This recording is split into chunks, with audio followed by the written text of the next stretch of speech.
And we're back again. Yay!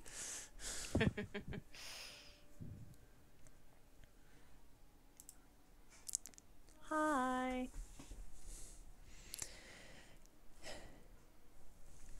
Hello to all the how many people we well, they'll be here. Oh, thanks Gmail for telling me that we just went live. I'm gonna have one waiting for me too.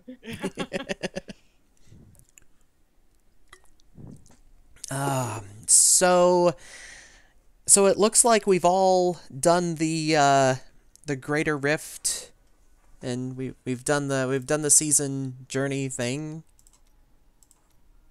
Except for you. No, I've done it. Oh, you just don't have the you just don't have the cool seasonal pet. No, I need to find my pet. Where did my pet go? It'd be here. But we all need our jade dragons. Ah, there it is. Yay! Oh, sweet lord, I have got to turn the volume down on the game. Hold on.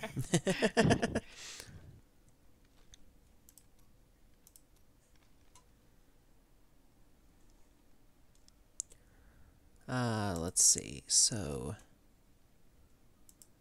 apparently this season is the Treasure Goblin portrait frame. Yep. I need to get. Oh man, I have not been playing this at all. Damn you guys and like getting Rift in my head. Sorry, not sorry. Oh, what game are we gonna stream next? And then there goes my soul again. It's just because we love you. Yeah. Some kind of love. Oh, fuck. I hate this level of the season journey that we're at because it always asks for completing a set dungeon, and I'm like, fuck set dungeons. Oh, yeah. I hate them so much. Like, I'm sure some people are like, oh, they're super easy, man. Like, I don't know what your problem is, but guess what? No, I suck at them, so fuck you and everything you stand for.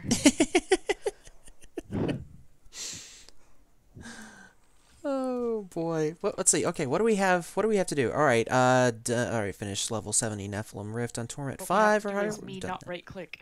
Ah, yeah. Obtain a legendary item by spending blood shards. Damn dollar. Lady Yeah. shits. Yeah. Bitch. Obtain a legendary item. Okay. Let's see. Equip Kanai's cube with all that. Okay. Reach Greater Rift level 30 solo. Fuck. I just love looking at that list and being like, well, here's all the things that are not going to happen. Yeah. Exactly. Yeah, that like this level is just kind of like, okay, I can do like 80% of those things, and then the other few things are just kind of like, I mean, who do you think I am? Well, for me, really, unless I'm playing Necromancer, like, if I'm playing a class that I really like, that list starts and ends with the stupid fucking set dungeon. Oh, yeah. That's Those exactly. can just die in a fire. 'Cause Absolutely. a lot of that other stuff I end up being able to do, even though it might be challenging, but that's definitely where it's just kind of like.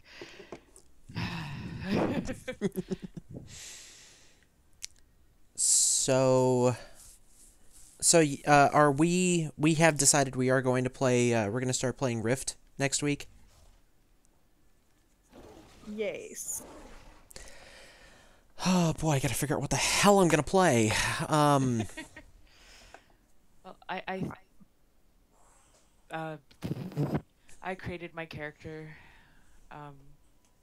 Primalist, because as I said before, it's literally the only class I haven't really played, except for when you and I were messing around the other week with Hush. So. Oh yeah.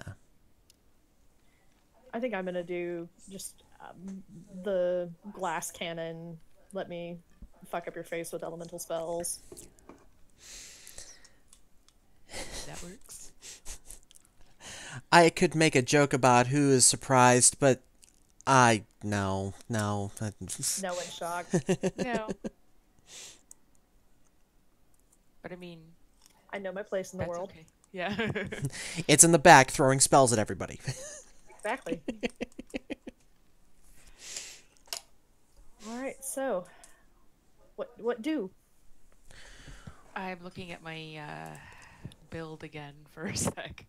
What am I doing? Oh yeah, that's it. That's the thing there. Okay, yeah. Last time we played, because I still haven't done anything since then.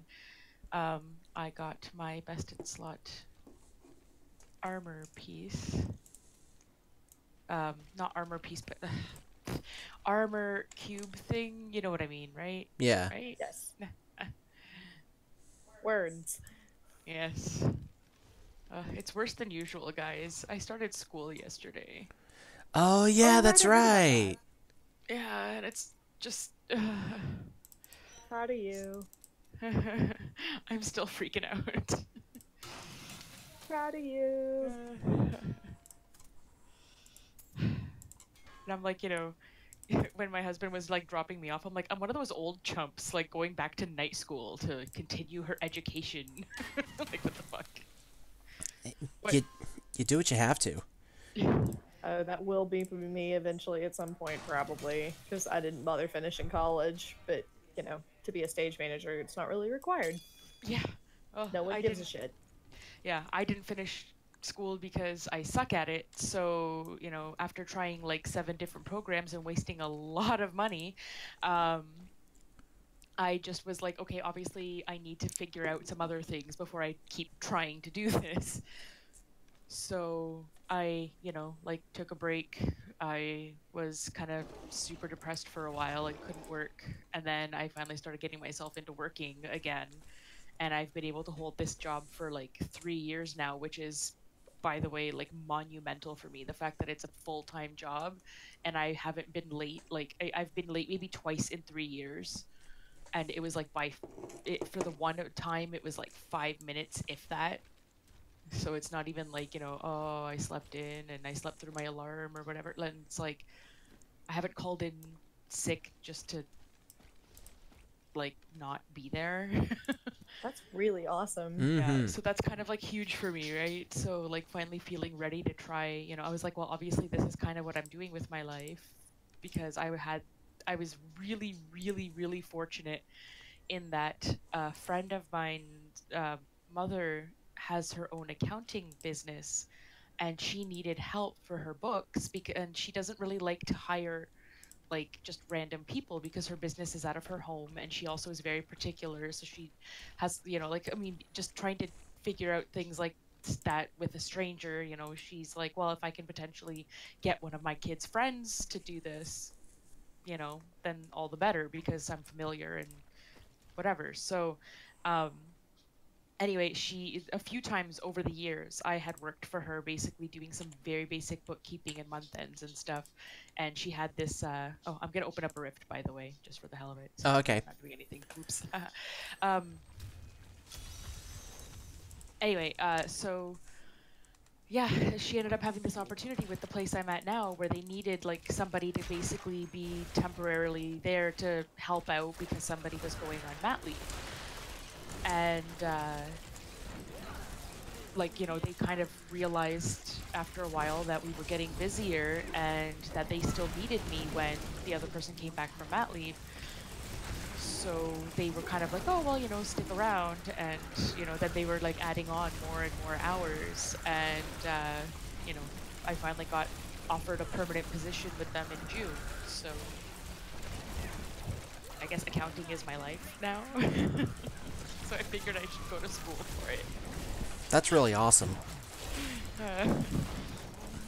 But the teacher is like 90 and mumbles and has like phlegm in the back of his throat or something when he talks. And it's like, oh God, this is not something I missed. Yeah, that sounds pretty vile. Yeah. And I mean, he seems like a nice guy, and, he's like definitely, he's there to help, and he obviously knows what he's talking about and stuff, so there's that. It's just kind of like the way that it's presented is difficult for me. And it's not his fault, he can't help how he talks or whatever, but I'm just kind of like, that's distracting. That was like me taking French in college. I I'm sure the teacher was fabulous. In fact, he was fabulous, but it was a real struggle for me because I had done 4 years of French in high school with this woman who spoke with a perfect Parisian accent, and he was from Senegal. Oh dear. I mean, he was fabulous. He did a lot more practical stuff, especially once he figured out that I knew a decent amount of French. But yeah, it was pretty funny. So it's just like, I can't understand anything you're saying. Yeah. Okay. I still have a hard time with that, like even just going between like regional and different country accents for Spanish. Because I learned Mexican Spanish, and so like, you know, Colombians and like Hispanic, like Spain Spanish, you know, that kind of thing. Like there's certain things in accents and stuff that I'm just kind of like, eh? The ballet that I work for just got a guy from Cuba, and everybody's like, "Ooh, I speak Spanish," and then when they hear him speak, they're like, "Apparently, no, I don't." Yeah.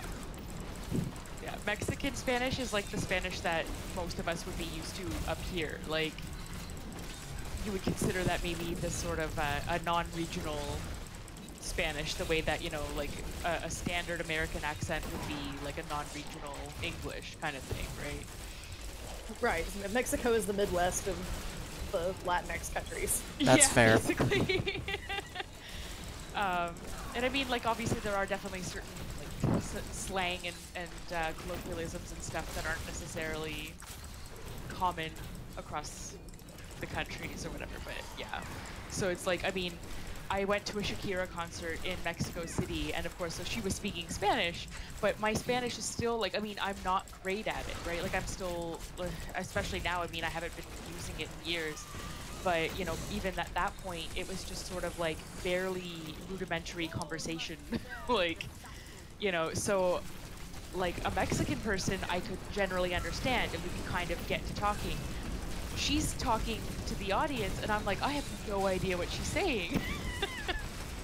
Like, I can't understand a word, you know, except for like the odd, like, hola kind of thing. And I'm just like, to my dad, I'm like, is it me, or like, does she have a significant accent? He's like, oh yeah, no, she has a Colombian accent. And that's how I discovered apparently that was a thing in other languages, I guess, because that was years and years ago, so I didn't even realize that.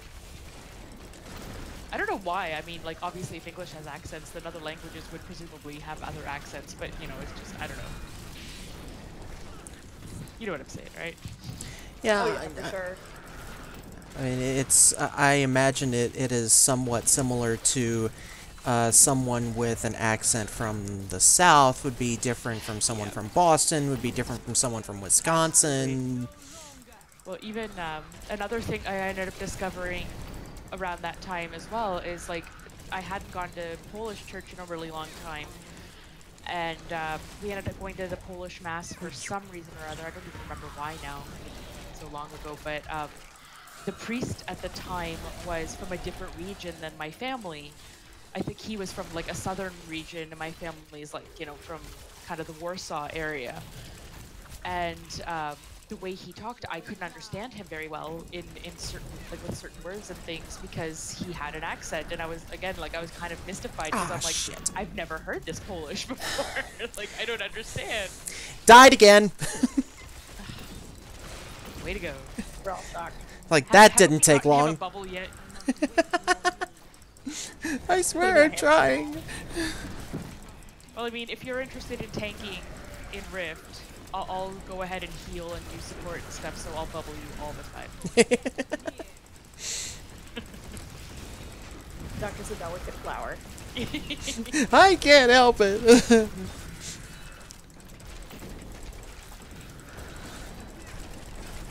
And of course, the other option that we have while we play is for me to switch to my mage and do the mentor level thing if we're having trouble and my primalist isn't cutting it.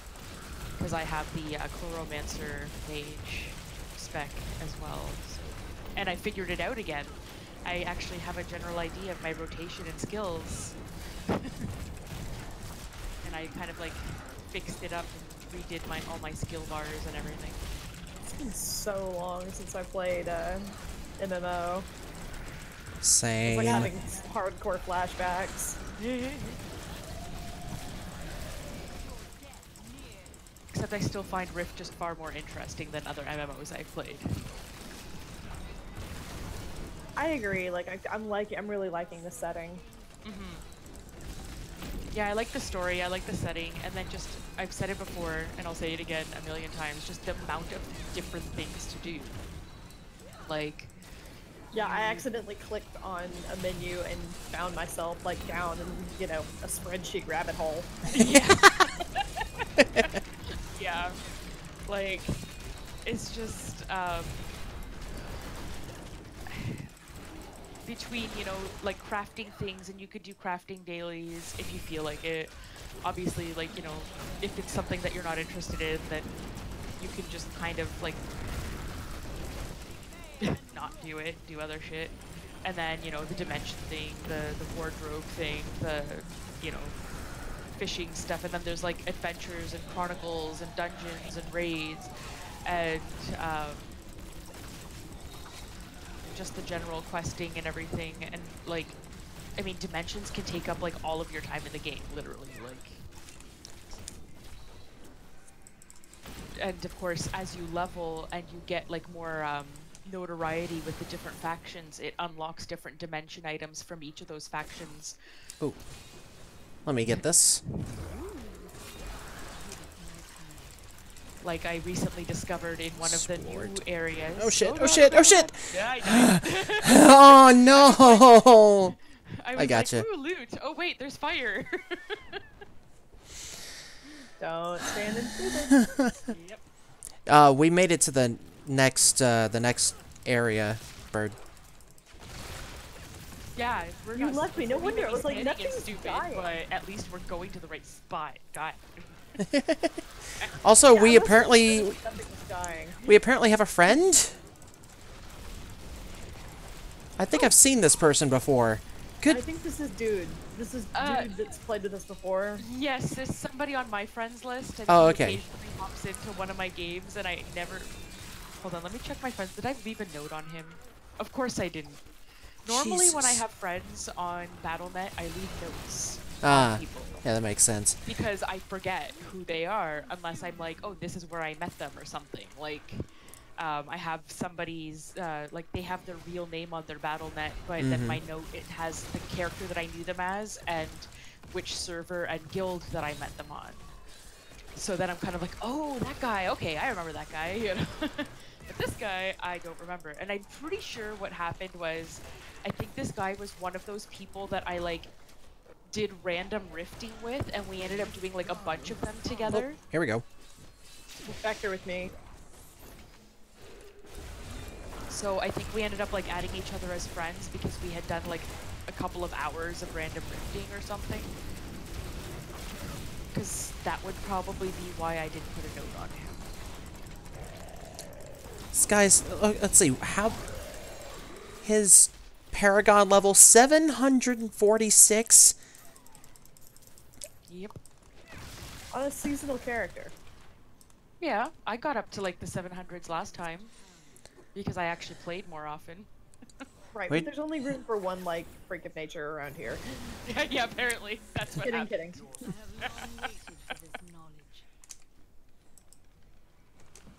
I got one whole... Ooh. I was going to say, I didn't get a single one. I got But it's two, an ancient apparently. legendary. From that set that I'm building. Ooh. Oh, wait, I've got that cubed, which I don't use. I need to fix that. I still don't have a weapon cubed. Alright, let's see if I can fix that. Where is Bone Spear? Oh, it's in this... Hey, Duck, did somebody let our Facebook chat know? No? Oops. You should probably do the thing. I'm going to go make coffee because tonight's stream is going to be brought to you by the letter coffee. It's also brought to you by the letter beer. And the letter, I have to pick up my husband because he has that stupid fucking schedule this week. Ah, damn. Yeah, So, at, 8... Well, I have to leave at like 11 my time, which is 10:45 your time. Oh, that's fine. Yeah. Okay, so I need to send the thing. Let me actually check Facebook. Because I have it to where I post... I use Restream.io to post things, and so it goes to my Facebook wall, it goes to Twitter, and I wish they would have more things.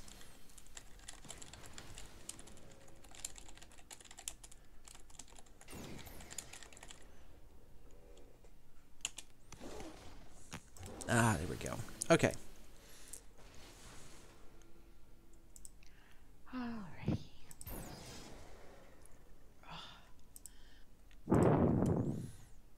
My frickin' tooth.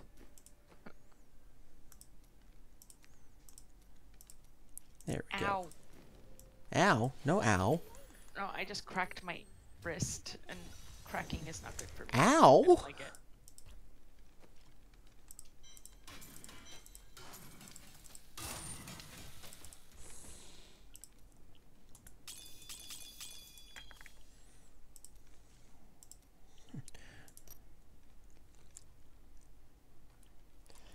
What, me have multiple tabs for stuff that I have to collect?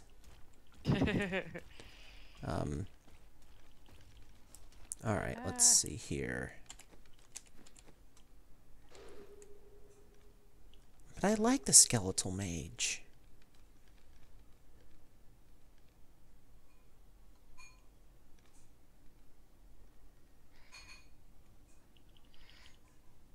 Yeah, apparently we're just leeching off of this guy because he's just running through for us.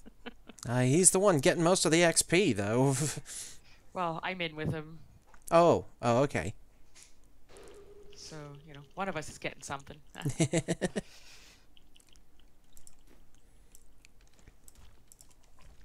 See if I can keep up with you.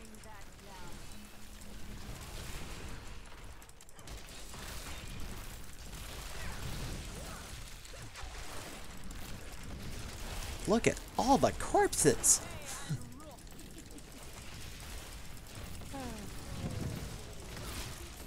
It's funny, though, because this guy doesn't actually know we're streaming. Not that it really matters. Like, you know, it's not like we have a huge audience at the moment, but it does get uploaded and all, so... Yeah, I think part of it is just that we're on Tuesday night instead of Thursday. Yeah. Get the shrine! Oh, yeah. There we go. There we go!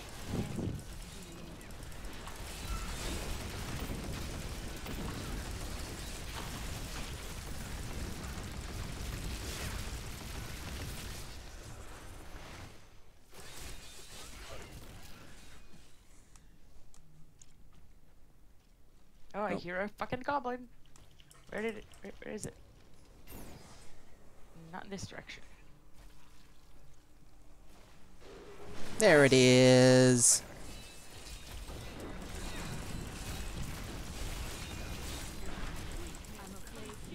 Wow, that didn't last long. He did.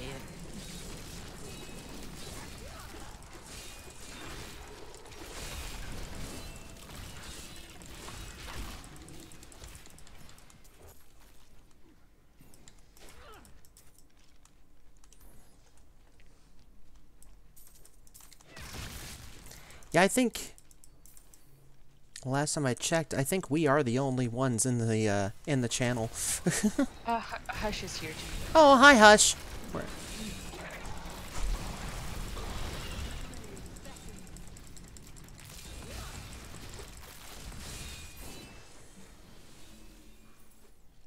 Because she often listens to podcasts and stuff while she's working, and so I guess this is sort of like a background noise thing.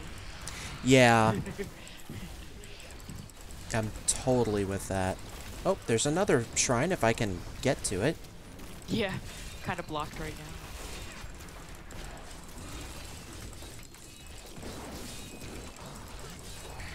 now. Let me in! Oh, he hit it by accident.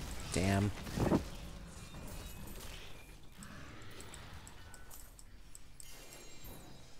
Ooh. Ooh, ooh, hello.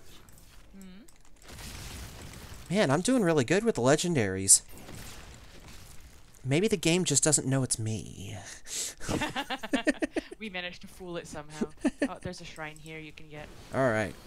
Do it. Ooh, and it's channeling, too. Yes. Let's do all the things. Oh. So many skeletal mages.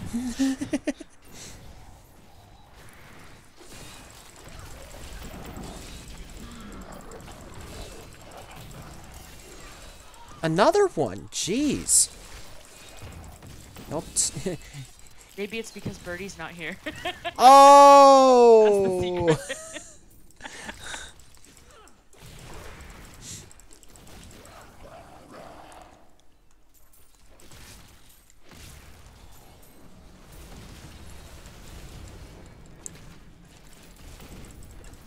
So this week I'm taking a training class, and the good part about it is that it's,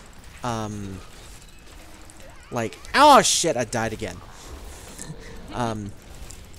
It's like, usually my hours of work are 7 to 3:30. This is 8:30 to 4:30.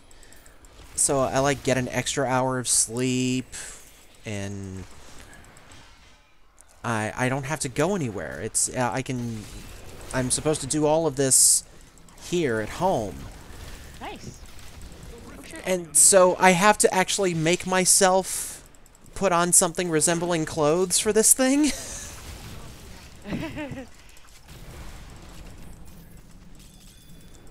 Damn.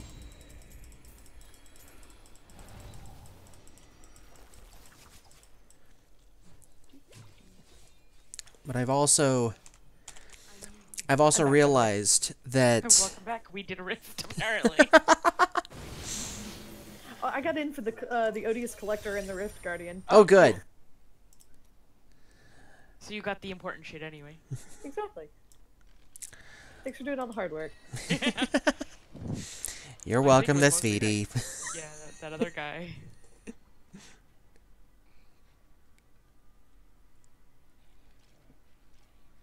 And actually, officially, this stream is brought to you by the letter espresso. Ah. It's an important distinction. Yeah, especially because there's 4 shots of it in this coffee mug next to me. Holy shit, you're gonna vibrate yourself out of your computer. No, you're fine. If I had 4 shots...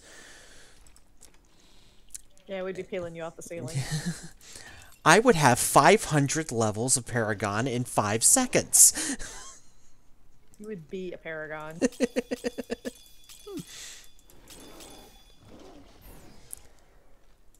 Put that there. Just collecting everything. So yeah, I have through this training class, I have come to realize that I should never have a work from home job.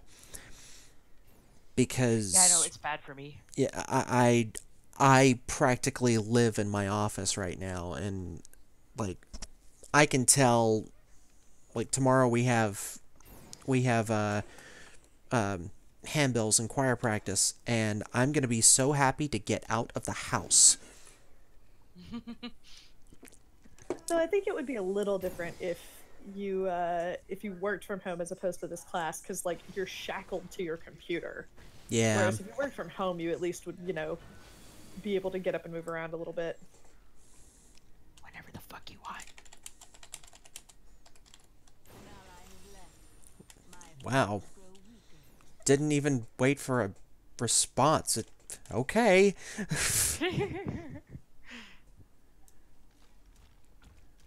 Whatevs. He was at least polite. Yeah. Yeah, She, they, whatever.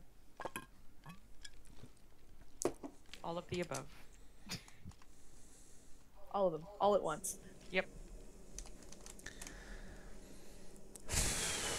Well,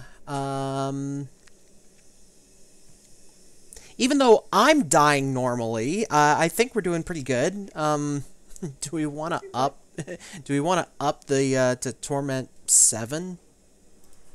Well, part of the reason we were doing pretty good is because of him being in here, because he's quite a lot higher than we are. So That's fair. let's try Yeah, again. before he joined us, I mean, we were clipping along pretty good, but Yeah. he showed up and was, you know, Batman. Yes. So let's give this a shot first, and then see how we feel about upping it from there.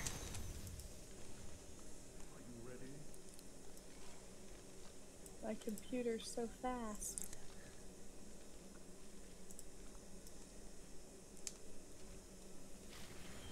Isn't it nice? There we go. You made it!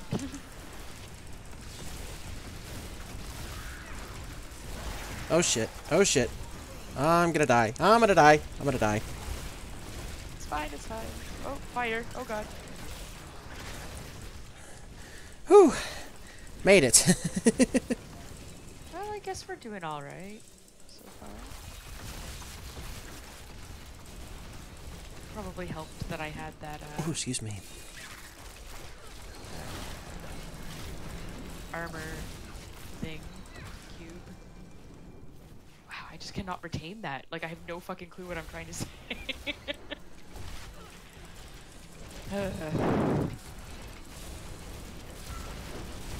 It's okay. That's gonna be me about this time next month. For a different reason, but it's the same symptom. Because I will have just finished up a show, Oh, jeez, and yeah. my brain is cheese. Yeah.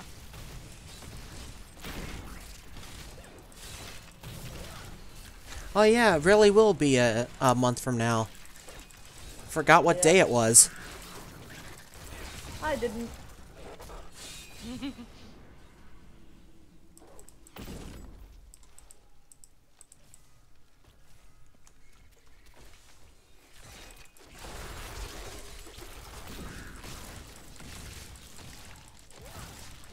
So you get a few Why? people Why am I getting watching, trapped in the fire? but nobody's talking. Huh? I said, I noticed we got a few people in channel, but nobody's talking.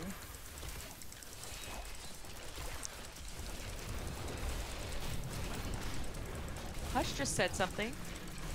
Oh, hey. I guess it just appeared to me. Oh, I see. Yeah. Yeah. Show drop is a thing. Con drop is a thing. Yeah. I'm so glad I got over mine.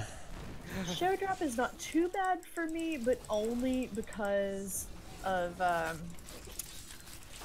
would you put it? I mean, I'm on contract, so I know when the next show is going to be. It's not like, you know, oh, when am I going to get to do a show again? I know when I'm going to do a show again.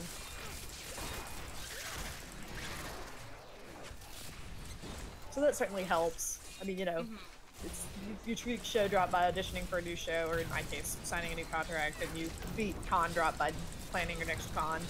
Yeah. Yeah.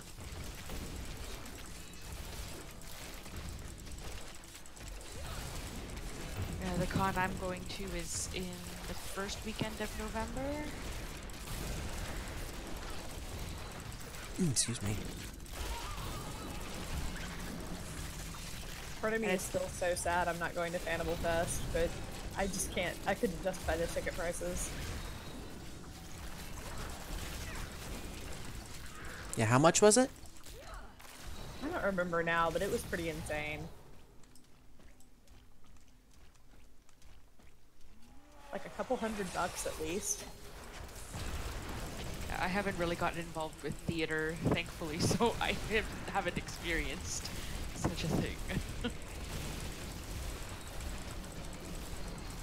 The last time I did anything theater related was probably in high school, drama class or something. Ooh, what kind of tech did you do? Oh shit. I must wait longer. Okay. What kind of tech theater did you do? Were you like sound, lights? what I belovedly term a curtain rat.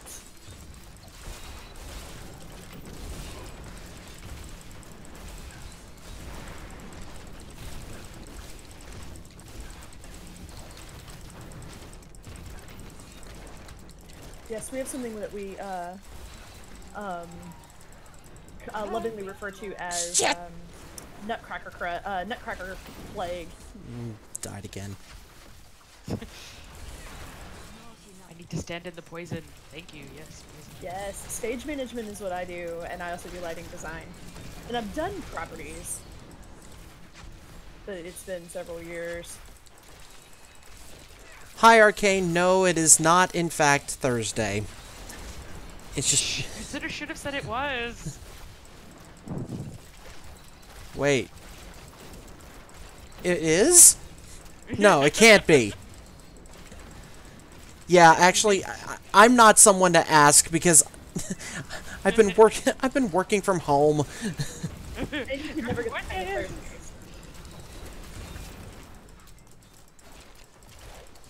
I mean, I'm still lame and make myself go to bed around 10, but it's for You don't make yourself go to bed around 10. You would fall asleep at 10:15. That's fair. I wish I could do that. Right? Yeah, my husband's it'd be like that nice too, where he just gets tired and he's fucking out, and I'm just like, I'm exhausted, but my brain's like, and I cannot fucking fall asleep. Or I'll fall asleep, and then 2 hours later, my brain's like, ha! You weren't done! That was a nice nap. What are we doing now? Yeah. And I'm just like, just let me sleep.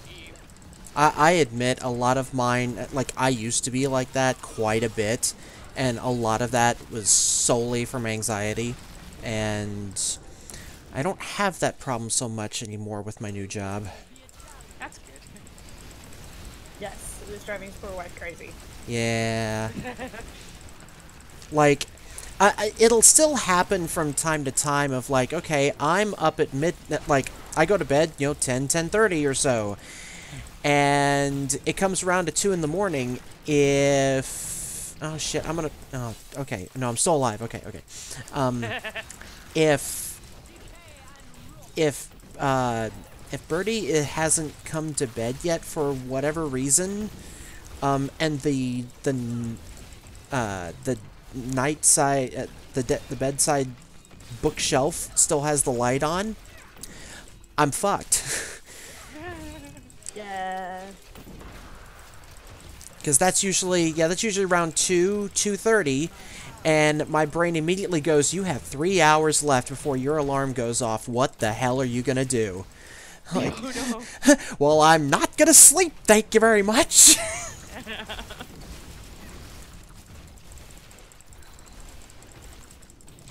It's weird though, because like I'm actually a really heavy sleeper. Like outside influences won't generally wake me up. Like, if I'm asleep, somebody coming in or like loud noises, people having a party or whatever, that none of that will bug me. But like my brain will just be like, nope, you're awake now.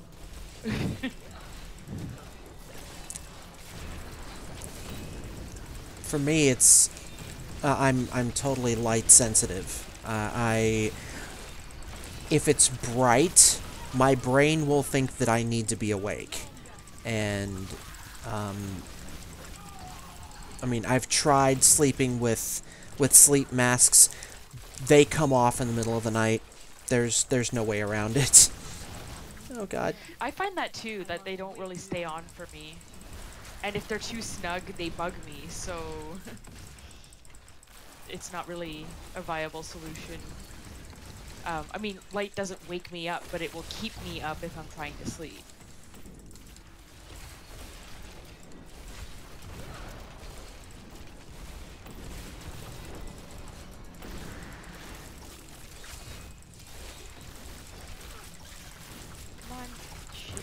Come on.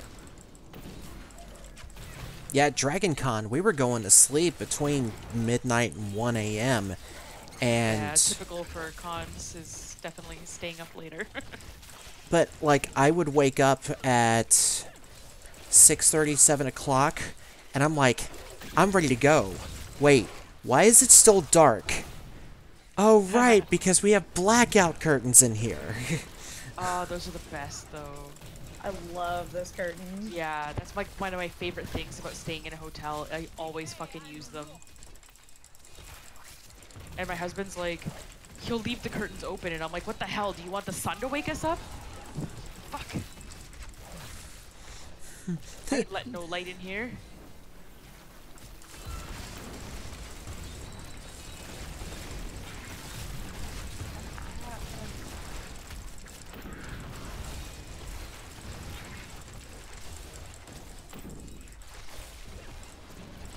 So I have to ask, what kind of theater did you do? Were you like straight plays, musicals? I work at a ballet company, which is its own breed of interesting. Oh, dear. Oh, shit.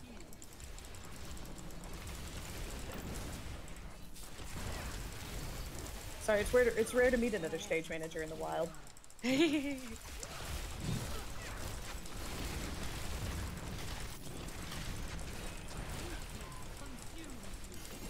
And like stage managing is one of those careers where it's like everybody has their own process that's very unique to them.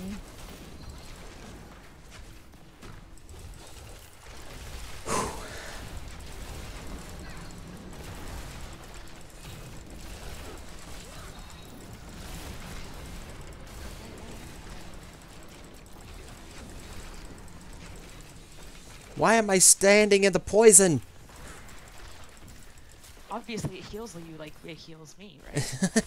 It's a homeopathic thing. Speaking of which, beer. Oh, I heard it. Where is it? Oh, you heard a goblin? There it is. Where is it? There it is. Get back here. Back here. Oh, shit. I'm not going to be able to do anything to it. What the hell?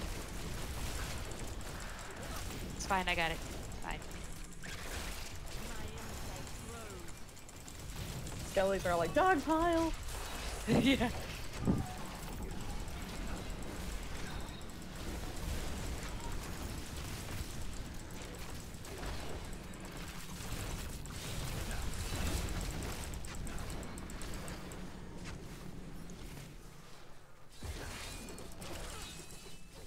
Oh gosh, I feel that. Here's what we have to work with. Please make it work in depths of my soul. That is how I got my start. I have the reputation of being the one you call last minute. Oh, God. Tell the... He'll always pay me. Tell the choir story. Choir story. Like, it was final dress. Oh, it was actually wind ensemble. Oh, it was wind ensemble, choir was okay. on the thing, but I wasn't singing at the time. So I got called in. I got called in at dress rehearsal. I was actually on the concert, and I was just kind of helping do some grunt work to get set up. And like they were talking about like changing the stage.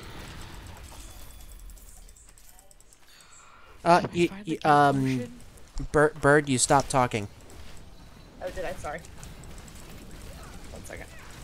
I'm going back to town. Oh, yeah. We can do that now. Trying to kill stuff first. There. So I got so I was like standing around working on like chair setup and everything, and the director was kind of like mildly freaking out. He was like, okay, well then we got to change this, and then we have to change to this setup for this piece, and you know who's gonna do everything. And then all of a sudden his eyes just sort of fall on me, and he's like, you do this is what you do, here, make it work. I was like, it's dress rehearsal, dude. Dress rehearsal. You still haven't figured this out? Fine, go get me a sheet of paper and a pencil and a clipboard, and I will figure out how to make this work for you. And I need the running order. And so, you know, and I'm also sitting there going, I'm performing on this stupid thing. So anyway, and like that happens all the time for me. Really? That was wind ensemble? I thought there was a similar experience with the choir director. The choir was on that concert, but I was not in the choir. I had already declared that I hoped she died, dove under a bus, and Yeah. Oh, look, I have blood shards to get rid of. ooh, I do too. That was my shortest segue.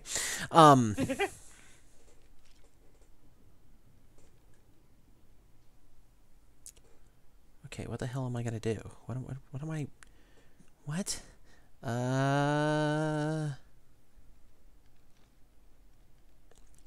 Sure, let's try that. See you soon. What? That is too expensive.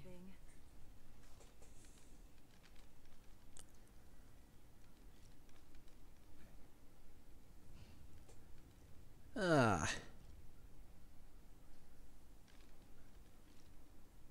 Well, I don't know how good some of these things are.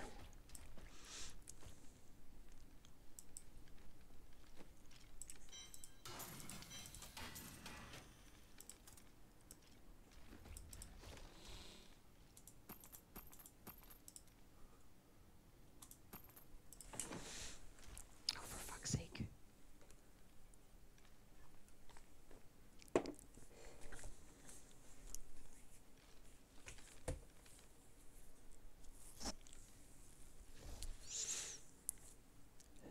But thankfully now I don't really have to worry about, oh my god, the world is ending gigs anymore. Generally, I get signed on to contracts.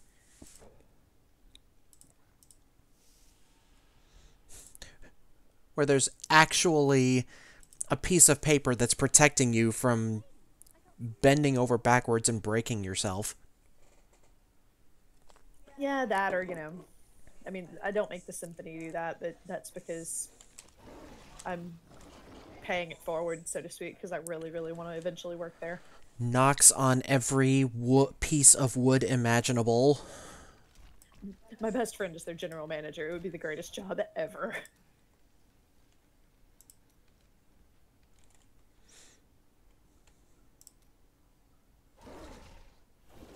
And also, like, a year-round salary that's not, stitched together out of 3 contracts.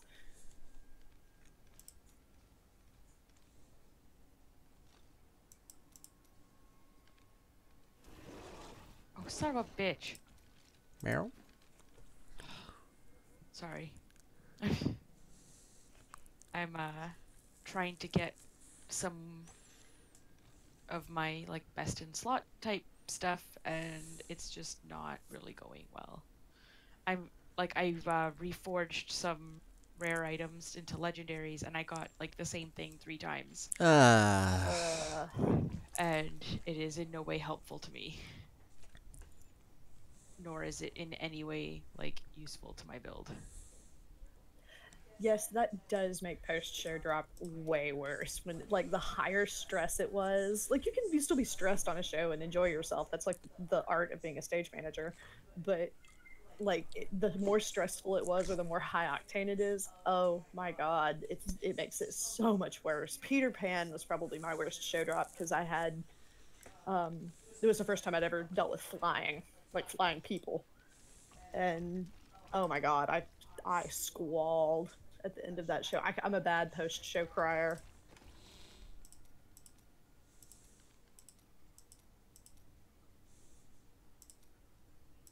Alright, I think we can bring it up a notch, eh? Let us do it. Sure. My food.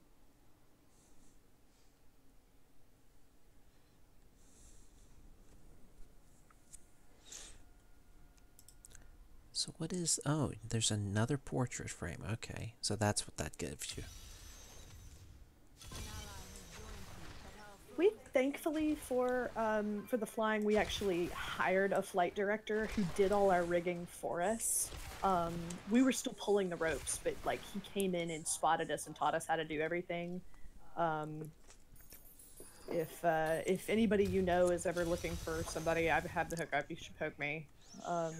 He was fabulous. And it made things a lot less stressful. But it was still just, I mean, I'm throwing around people that I care about. Oh shit! Ugh. That happened. Did you already die? No, but I got pretty damn close.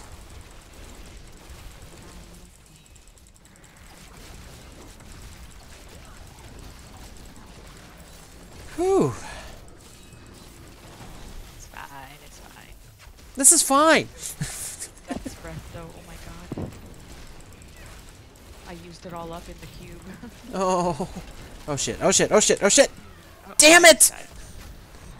I didn't hit the cube fast enough.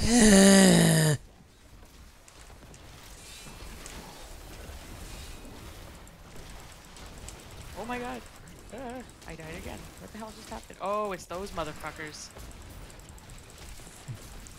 Oh shit! Okay.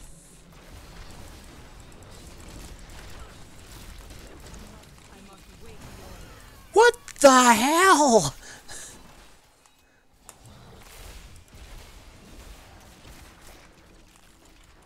Oh, there you are. Damn it. How, why? Okay. I'm gonna go to town. I'm gonna fix my shit.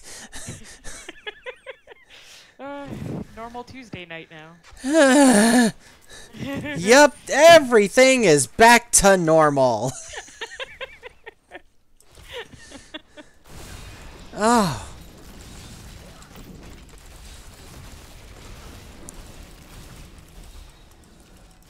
Oh, hello, Death's Breath.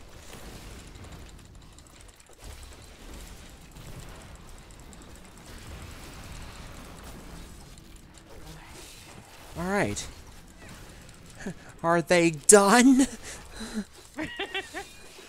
Kinda.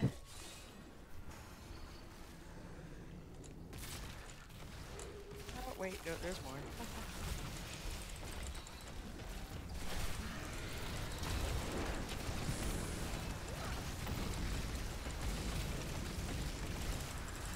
My panic on the show that's coming up is we're doing the ballet of Phantom of the Opera, or a ballet version of Phantom of the Opera, and that involves a dropping chandelier that has pyrotechnics, and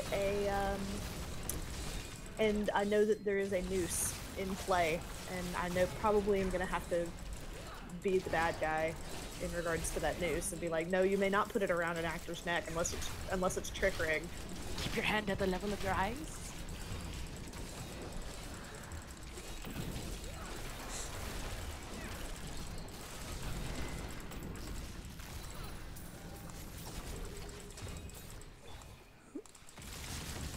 Just curious, who would it be that would get said noose? I don't know. I don't know the story of Phantom of the Opera well enough. Oh, hey, we have the resident expert. Hey, Arcane.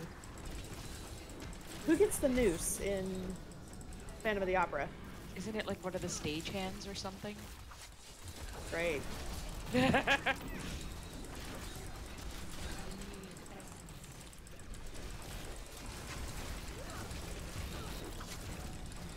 Yeah, I'm having to feign my I'm having to feign enthusiasm because everybody's like, "Oh my God, Phantom of the Opera," and I secretly hate that show. Really, it's Raoul. No. Raoul's Shit! survived, doesn't he? Well, yeah, does. he is a douche. But I hate to be that guy, but who's playing Raoul? That would be Felipe, I believe.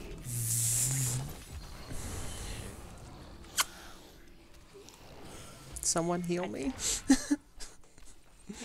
we are all dead, dude. So. Oh, we're all dead. I never died. Shh. Speak for your damn selves. I'll just go to town again. Fix my shit. The freaking frozen pulse destroying my life. Why? Literally. Yeah, how's that? I'll freeze you, motherfuckers. An interesting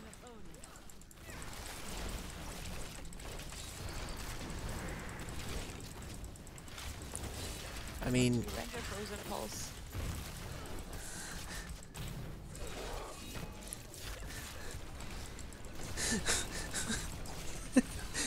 hi, Steven. I don't know what day it is.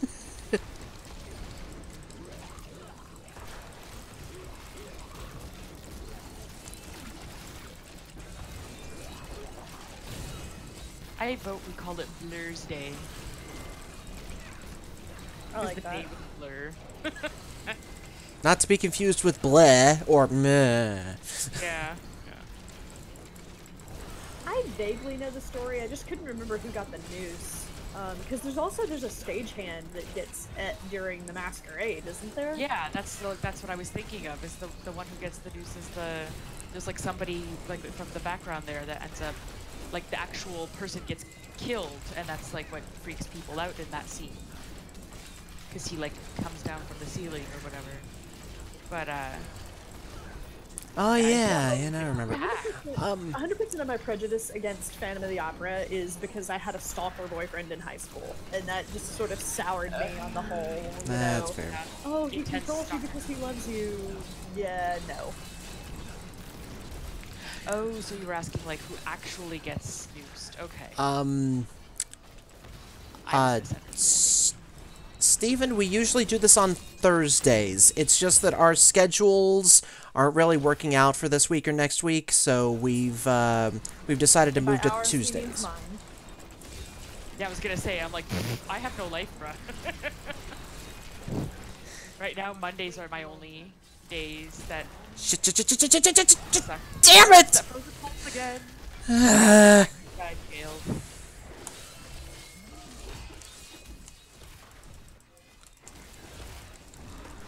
And what? Why? What the heck? I was nowhere near it. Okay, so I guess, Torment. Oh, fuck! I have to revive in town because Yup. broken. So there is no delicate way of putting this. If you're gonna use the noose, can it please be on someone who is not a person of color?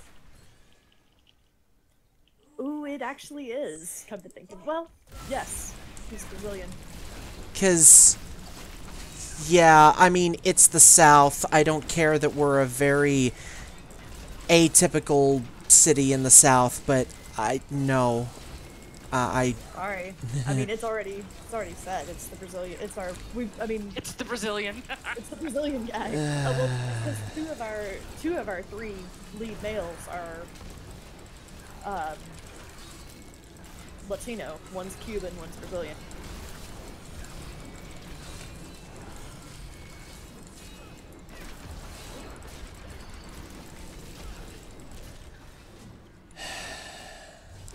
Oh, well. My essence is too low. I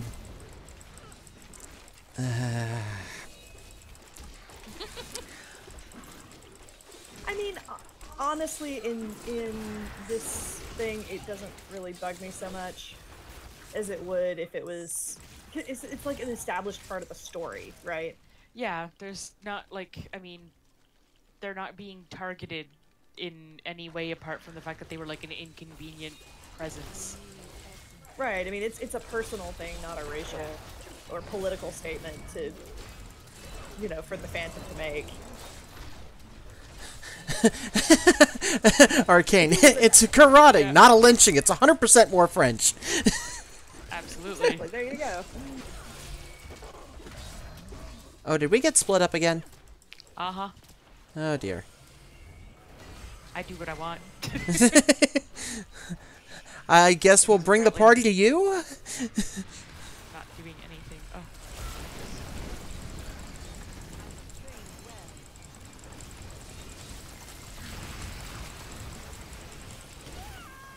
Son of a bitch. Oh, those bastards will get you though, man. They jump on you. Oh. But I was doing... Shit! Do you want to bring it down? I don't know. Let me take a look at just how much gold I don't have now. I don't know what happened. I was doing my I was doing the Dark Super Saiyan thing and making everything explode.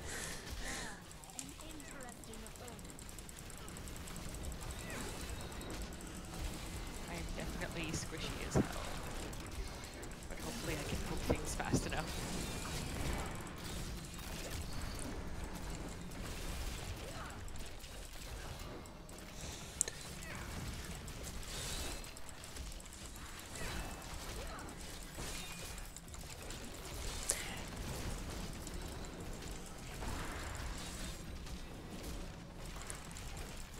Oh dear. So I've been thinking of, like, okay, so we have our weekly, oh god, those things suck! Jesus! That's it, you're all dead. Again. For real this Before time. they kill you first. Son of a bitch! Anyway, you were saying. I don't know. You were saying something about weekly. That's all I can. Oh. Oh shit! There's a boss up there. Yep, there is. And now it's coming this way. This doesn't look like a party. Well, it's some kind of party. No, is it that kind of party? Yes, apparently. Although I'm not sure who's enjoying what. Anyway, yes. I think I'm pretty sure that Carly is, or Duck is Anthony Dimmond. Yes. yeah. Fit into all manner of uncomfortable positions. Yeah, I can do the naive grin thing pretty well, and Bless his heart. Yeah. He's definitely a character I would have liked to see more of. I know, right? Like, Ow. I just really feel like Will should have been the one to get him. Yeah. I wanted to see some sort of like totally sassy, murderous, jealous rage thing going on. That like, you know, Will's like, I'm not jealous, but I'm gonna kill him anyway.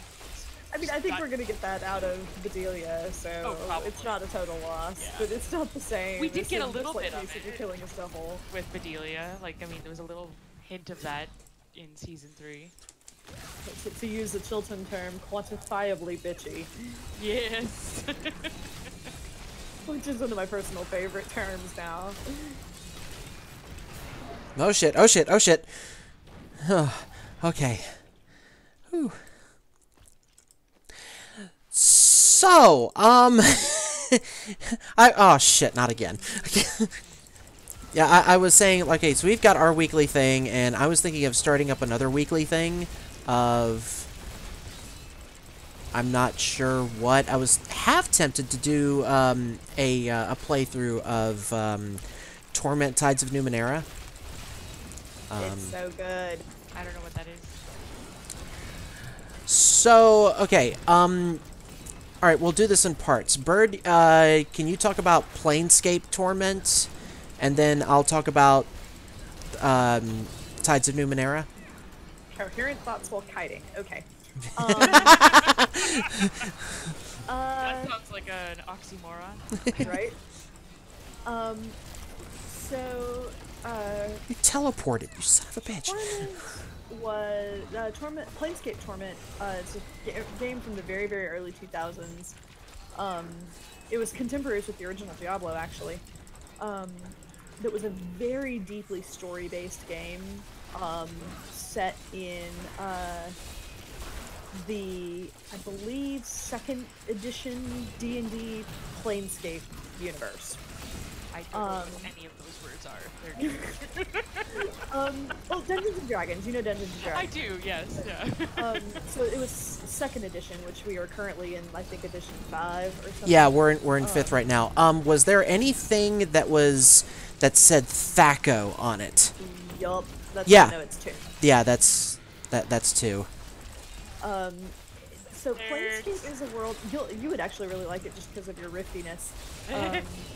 It's a place where kind of ideologies and like law versus chaos, good versus evil, manifest into actual places called the planes, and they and also all the elemental forces as well. And you play as the nameless one who wakes up in a mortuary with no memory of who you are, because that's, you know, as you do. And you start noticing that every time you die, you just show up back at the mortuary, you know, down nothing more than your pride. And you can't remember who you are, you don't know how you got here, but a lot of people seem to know who you are, and have middling to very poor opinions of you, depending. Again, as you do. Yeah. As you do. So anyway, it's very philosophical in nature. You can actually get through the entire game with I think only 3 or 4 combats. Like, you don't have to fight. You can talk your way out of most things if you're smart. Yeah. So that's kind of what Planescape is, and Numenera or Torment Tides of Numenera is sort of a spiritual successor to that game. So, yeah, how many words of dialogue, or just words in general? I think for Planescape, I think it's like 850,000. Yeah. So, Torment Tides of Numenera, takes place in the Numenera campaign setting by Monty Cook Games. Monty Cook is... I also don't know what any of that is. Monty Cook was one of the people behind 3rd edition D&D 3.5. And He's really important for tabletop gaming. Jeez, I'm dying again. No, I just keep on getting trapped by the frozen pulse, and it's driving me crazy. Yeah, same. So after like when 4.0 was in development, he decided to start his own gaming company, and his with a completely new system, which is called the Cypher system. And the first campaign setting for that was Numenera. The story is, it is approximately, it's about 1 billion, with a B, years in the future. And there have been 8 previous great civilizations on Earth that have, damn it, it died again, that have risen and created some amazing feat and then disappeared. And it is now called the Ninth World. I say 1 billion years in the future because technically, at this point, the Earth should not exist, but it does because a certain one of the previous worlds figured out how to change stellar bodies to where the sun still exists where it is, and the Earth, while it's been pushed back a little bit from its orbit, it still exists. Another civilization has figured out how to harness time, another one how to create a worldwide, like, take the internet but put it on steroids and have it actually be physically manifested and because we all want Tumblr to actually exist. Right? Oh god.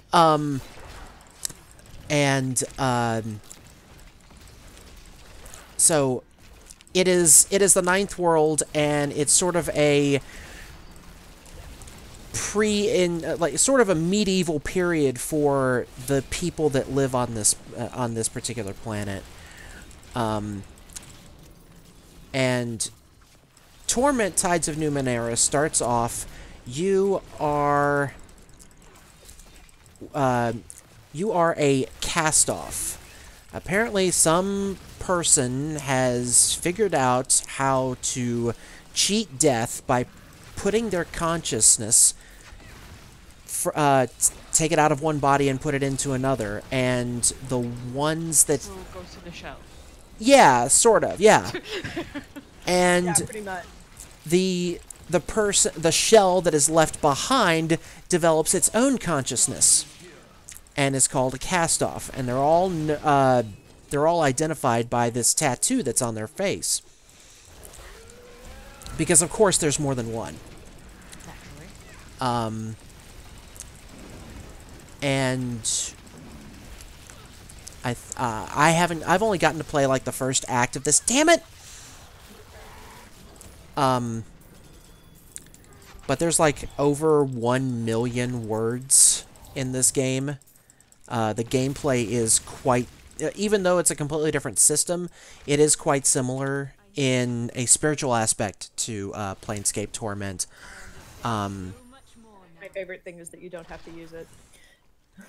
I actually kind of didn't like the combat system, but one of my favorite things about it, both in terms of feel and practicality, is that you can actually, it's the first game I've ever seen where you're in the middle of combat with somebody and you can actually walk up and initiate dialogue. Which is really nice, because I usually prefer to talk my way out of things. No one's shocked.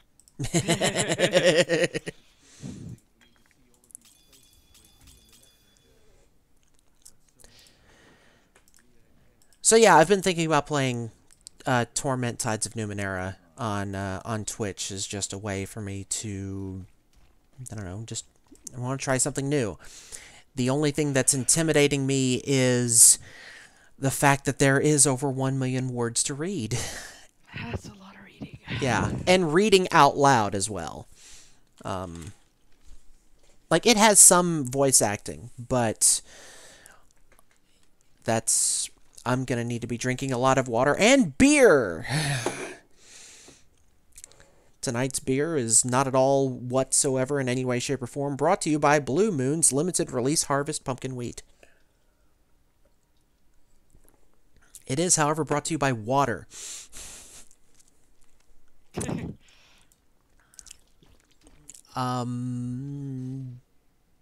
Divinity? I'd have to check my Steam library. I don't think I have that one. Anybody? Arcane. James thought it was an enzyme. That's pretty funny. Let me see if I can get it right to exactly what that means. THAC0 is a shortened form for threat to AC 0, and it's a scale of -10 to +10, and you want My your brain number. was glazed over. Yeah. There's a reason they got rid of it. Yeah. Oh, Divinity Original Sin. Okay. Yes. By the way, you know, you were saying you didn't recognize the name Monty Cook. Monty Cook is the one we have to thank for getting rid of THAC0. Yeah. Like everyone asked him in one of the panels that we went to at Dragon Con one year, what was the one thing that you wanted to change so bad when you started working on 3rd edition? And he's like, well, and he hemmed and hawed a little bit, and then he said, THAC0, and he couldn't finish his sentence because everyone was just cheering and clapping of just how much they hated it.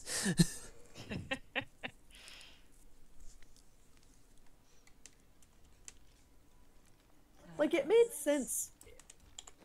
It would make sense to have that be like the internal way a computer figures out, like, whether or not you were able to hit something and do damage, but my god, for actual squishy-brained humanoids, it's no.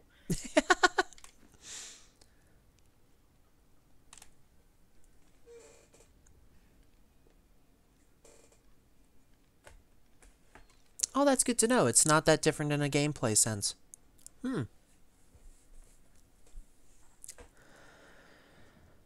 So what do you think? Should we bump it back down to Torment 6? Because, I don't know about you, but when Addie's dying, there's a problem. I would just Well- like to point out that I didn't die that entire time, so. But then again, I'm a little chicken shit, so. Yeah. I was gonna say, yeah. How far away were you? Yeah, see, Spell range. I'm the dumbass that is playing the necromancer like a friggin' crusader. Like, I'm gonna jump into the middle of everything. Well, my range is about like middle, so I'm basically surrounded by shit no matter what. I can't be too far away. And also, I am squishy. What are our numbers to make the other numbers go up or down looking like here? That just makes me think of that fucking Manuko game. Oh god, like literally that fucking voice just, you're really good at making the numbers go up.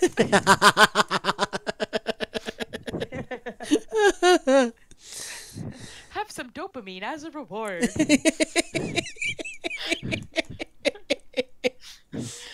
And that's like literally the only thing you do is fucking click on this stupid little console. Like, there's a 20 times daily quest, a 30 times daily quest, and a 40 times daily quest that I've discovered so far. So you could do all three of those, and like, you're just clicking that many times and hearing this fucking pleasant robot voice telling you you're really good at it. That's Except kind of for that. horrifying. But it's like, it sucks you in. Like, if you actually end up doing it after a few days, like, you're kind of like, I feel really good about this. I did it 20 times. Like, I'm like, fuck, it's working on me. Make it stop. Oh, that sounds horrifying. And then, like, there's this whole thing. Like, once you reach level 65, you get, like, a big kind of long, multiple quest line thing. And, you know, every tier of it is like something absurd because it's Draumheim and all of it is just absurd and I fucking love every bit of it. But basically there's a couple of things where you have to like confront yourself, like, you know, these different aspects of your nightmares. Like, one of them is you have to confront your own stress dream. And another one, yeah, I did tell you about the stress dream, right? Like, I showed you that screenshot of the stress dream that was like just running through the yeah. zone there. It was just an NPC. I'm like, what the hell is that? Like, it's just a skeleton and it says stress dream. And I click on it and, you know, like, it's still running, and then all of a sudden, like, the like, NPC speaks and it's just going, ah, and like, that's actually the sound it's making, like. So it's just running and screaming, and I'm like, wow, that's relatable. But, Oh geez, Steven. I keep setting myself and everything around me on fire in Divinity. I'm not just having some issues. But this is Australia soon. That's real. I'll just be like covered in poisonous insects or something. But, so there's this other part where you have to, confront, like, apparently you, like, wrote this journal about, like, these, this, dream that you're having where, like, you know, you're doing all these, like, awful things to people. And so you're kind of like, well, this is your own character. Like, the journal is signed by your character's name. And it turns out that you, like, ended up massacring all these corgis. Oh no. And you're, like, running Not the around, bread you know, clippers. trying to figure out who did this horrible thing, but it was you all along or something. And it's like the Lord of Nightmares that's like kind of messing with you through this whole thing is like, yes, it was you all along, like he's, you know, fucking with you. And for completing that quest, you actually get a mounted corgi head for your dimension. What? Yes. Not the So red you mounted puppies. corgi head on the wall. And another one is like where you actually have to, like I was saying, you have to confront your stress dream, and it's basically your stress dream is following you around while you get transformed into this really Shit! slow, sluggish, What the shit? like you get Sorry. turned into a boggling, or not a boggling, it's like a monster that just lumbers around basically, and you have to like make it through this kind of like obstacle course, and there's these like lighted rings on the ground, and some of them make you go faster or give you a special ability to kind of jump ahead, and then the red ones make you go slower, and your stress dream is screaming at you the entire time, like, have you gotten your raid gear yet? Have you gotten into a guild? Why aren't you in a guild? How come you haven't been doing your dailies? Like, it's basically just like... Oh my god. Yeah. That's amazing. It's so funny. And, I forget what the original point of me bringing that up was. The big long quest line. Oh, the Menugo thing, right. Okay, back on track in my head. Cool. So another one is where, like, apparently there's some, like, new Menugo machines that have shown up, and you have to figure out, like, what's going on with them. And so, you know, I mean, by this point, you've played Menugo at least once, because before it's a repeatable quest, it's just one of the quests in the zone. And,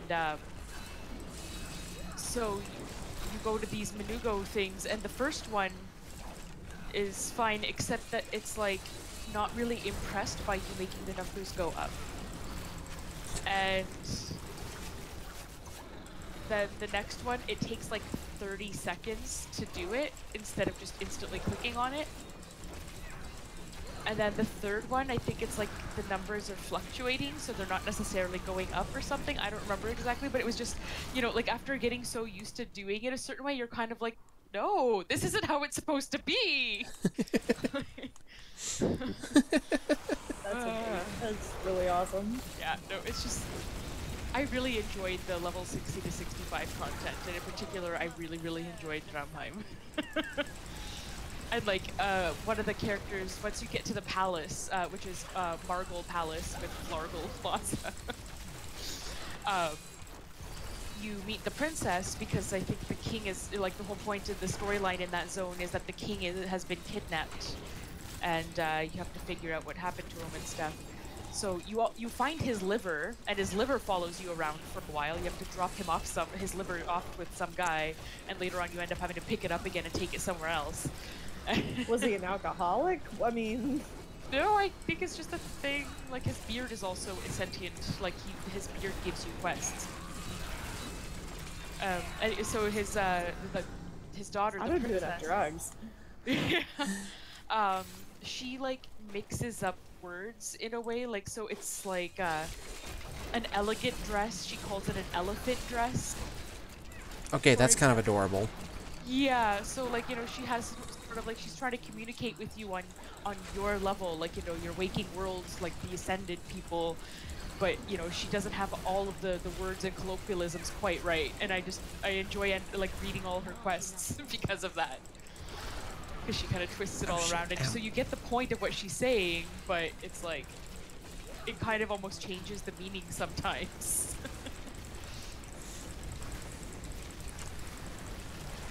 Oh, I remember why you have to get his liver back the second time, because he decides that his daughter isn't doing a good enough job that like ruling in his stead, so he decides that the next best thing is his liver. What? Yeah. Does that make sense? Well, I mean, I it's guess. the dream world. What do you expect? Like, that's why you're kind of like, whenever you're questing, you just see dreams and like errant thoughts and stuff wandering around. Because it's literally where dreams are. Like, that's when you go to sleep as an ascended, that this is where you usually travel to when you're sleeping. But, you know, this time you get to physically be there because the plane of water is all fucked up and you have to go there. Okay, I have to say it, that's some Homestuck shit right there. There really is a thing where, like, when you... in the game that is played, when you fall asleep, you have the ability to wake up as a dream version of yourself in another land, doing other things. That's... oh, God. There's a similar concept in the Dragon Age series as well, with the Veil. Like, oh, yeah. That's right. yeah, when you go to sleep, the Veil is sort of where you go, but you don't necessarily have much control over it unless you're a mage. And they're able to kind of retain some sort of consciousness while they're in the dreaming version. Ooh, set shoulders.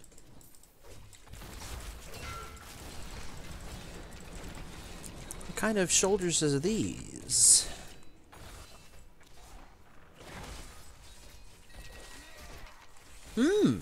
Interesting.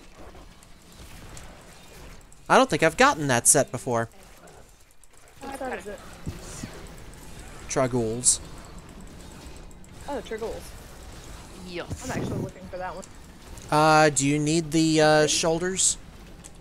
Let me look when we get back to town. Well, if you don't, you can also re-roll set items into other set items from the same set in the cube. So. Oh right, I keep forgetting about that. That little Cube trick. has many, many functions, yes. I keep forgetting to not stand and stupid. Oh, that's just part of the course, though.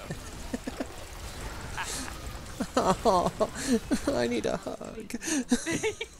I think you'll be much better off in Rift because there's more warning when there's gonna be stupid things going on the ground.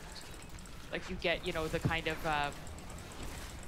the cast time shows you a general area of effect, like where it's going to be.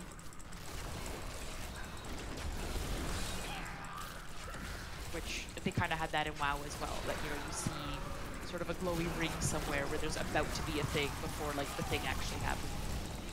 Oh, we have it here. I just can't move for shit.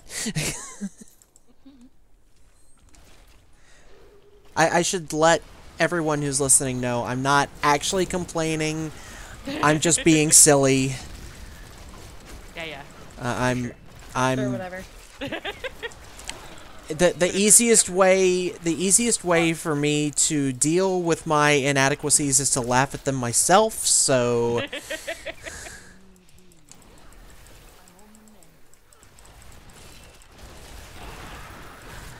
I can't stand anywhere.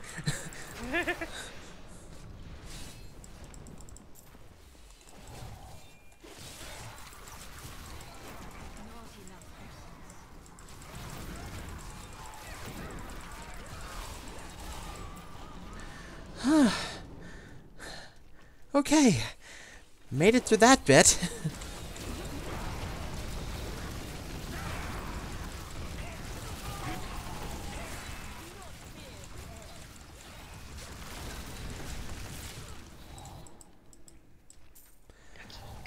Oh yeah. Oh shit. They get a bubble. They get a bubble. Yeah, rude.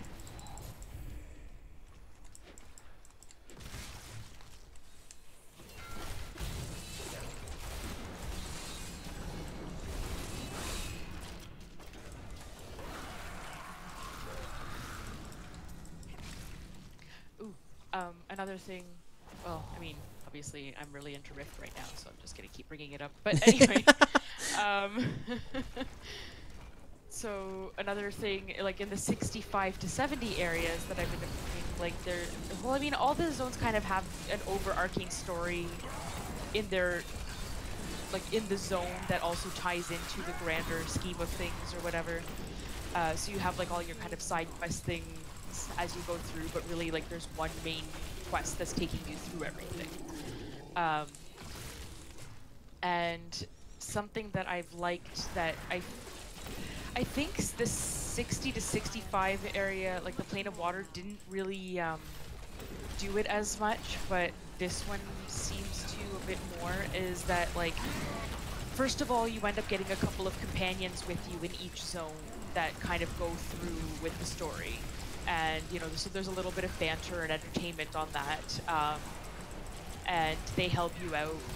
Like, they last for a little while, so, like, they help you out through some of the areas. Like, I don't know how much, I didn't actually check, like, how much damage they actually do to help you, because let me tell you, the difficulty curve when you go from, like, 60 to the new 60 to 65 zone, and then from there to the new, like, 65 to 70 zone, it's like, ow. But, anyway, so once you get to the, like, kind of final quest in the zone, it actually takes you to like a separate like an instance of your own to kind of complete the story, and that way like you're not getting interfered with or interfering with other people. That's good. Because there ends up being, like Right. certain objectives and whatever. And I think you can do them as groups as well. Like, if you're all on the same quest, I think the instances are shared. But Ow! it's kind of nice because it's sort of like doing a dungeon to sort of finish everything off, but you don't have to have somebody else with you. And because for some of the zones in like the first 50 levels of stuff, like there ends up being some pretty major quests that are like that require 5 people. Oh god. Which is why I was saying that if we get to those kinds of areas, us questing together makes it a lot easier, especially if we kind of have that balanced group going on. Like if you decide to do a little more tanking, and we've got Bird to do our pew pew, and if I Yeah. can Serve. healing, I'm okay especially like with with being a tank person. yeah, like, and I mean, if you'd rather do something else, then I can do tanking as well. Like it's real. I've done all the roles. I just tend not to be great with the DPS. I find that I'm better having something that requires more of my attention because it's like it forces me to pay attention to it instead of just kind of like, oh, I forgot my rotation. Mm-hmm.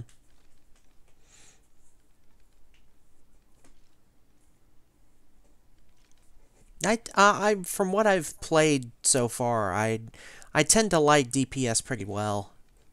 No, the DPS is definitely fun for a lot of the different classes. Like, I mean, I haven't really found anything I straight up haven't liked.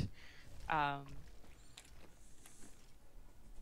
and I was just like, I was talking earlier about early in the day about the bard, uh, like the rogue soul bard, which I remember enjoying quite a bit just because of the cute little strumming.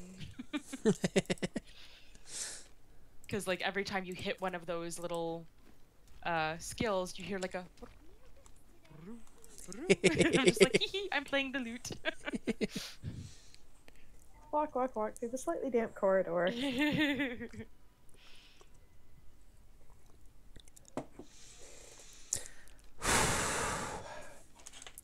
Yeah, I ain't getting shit, man. Like, I have not gotten a decent weapon. I've been using the same weapon since we hit 70.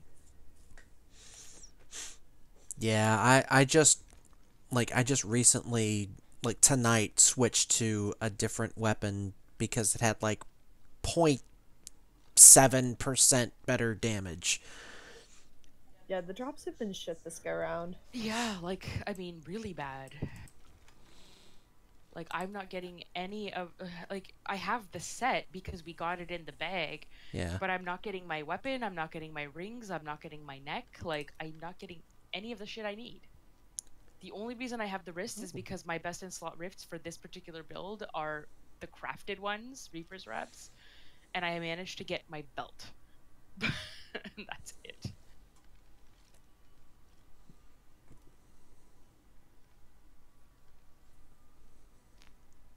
The tooth pain is coming back. Hmm.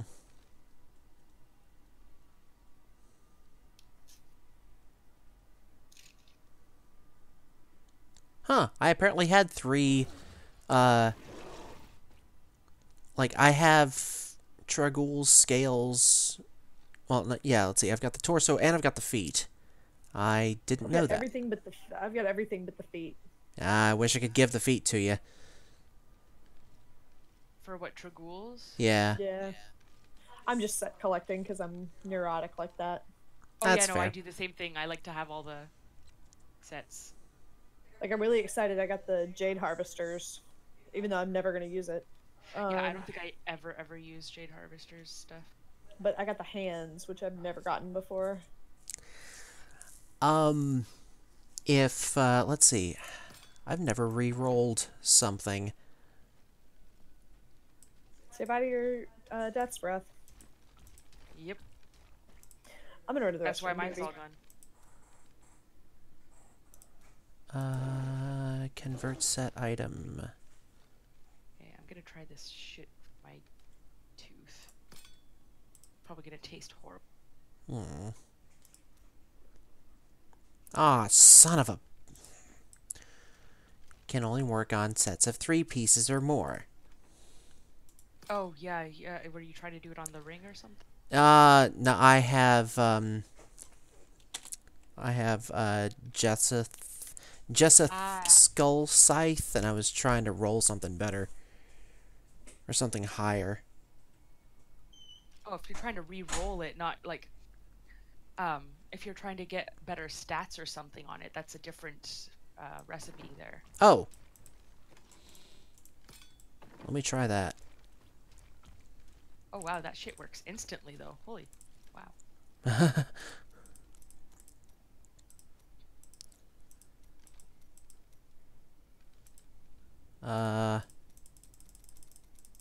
Yeah, Reforge Legendary. It would is what would like is the second thing. Yeah! That's Can't do that one! I need every mat ever. Oh, well we can. Well, it's kind of late now. Yeah. We can do some of the bounties. Steven, do we play Overwatch? No. No. None of us do. I've tried it on, PS4, and it was entertaining for a little while. It's just that while it's different to other MOBAs, it still feels like a MOBA for me, and it raises my anxiety to a point of I don't want to screw things up for everyone else. And I mean, I don't know how different it would be playing it on the computer, but I just I have a hard time getting I don't know. For one, I'm having a hard time explaining what I'm feeling. I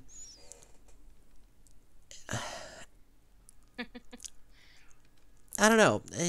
Help me out a little bit here. I haven't tried it, so I don't know, but I'm not really into those types of games because I find that people tend to be very, very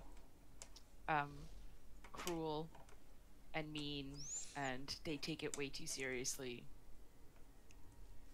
And so I'm not really interested in PvP basically. Yeah. That's what it comes down to. I've never enjoyed it. I've never had fun with it because I don't like that's not the point of playing games for me. I don't really want to play against people. Mm-hmm. Especially because my experiences up until like I stopped just bothering is that people were always very insulting and just plain rude. Mm-hmm. Yeah, I kind of got that some from Guild Wars way back in the day. Like, I was at the time when Guild Wars was first coming out. I mean, I did okay, but I didn't play it every day because I was working 3 jobs. I could not dedicate enough time to be able to learn how to play the game as effective as a lot of other guilds did, and I was eventually kicked out because of it. Yeah, that's no fun. What game did you get kicked out of?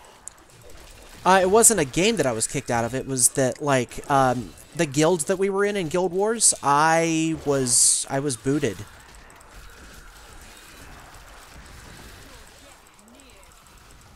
Bird, I can't hear you. Sorry, I thought you got booted from inactivity. Like, there were a couple of... I don't really I remember the last couple of times that I played, I was not good at all, and kind of got called out on it. Guess you weren't playing with me. You and I didn't play that game long together, though. No, like I was saying, dang it. Like at the time I was working 3 jobs and I couldn't really play that game that much.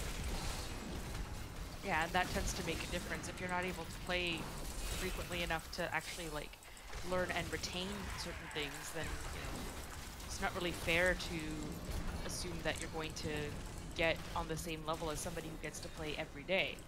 Right, exactly. And it just kind of depended, because I remember we had a guild for a while that was just like you and me and Walter and like maybe one other person. Mm-hmm. But then I would sometimes get to play with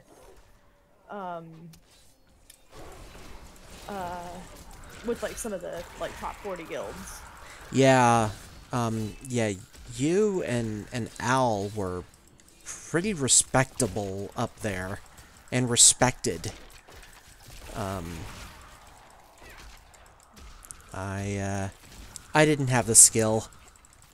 That game clicked for me, depending on, like, it did for a while until they changed the build to where it just suddenly didn't click for me anymore. And that was when I quit, because I started seeing the same thing where people would just get really pissy. They eventually made it so that interrupt magic was really super strong. The things that could interrupt spells and whatnot. Yeah.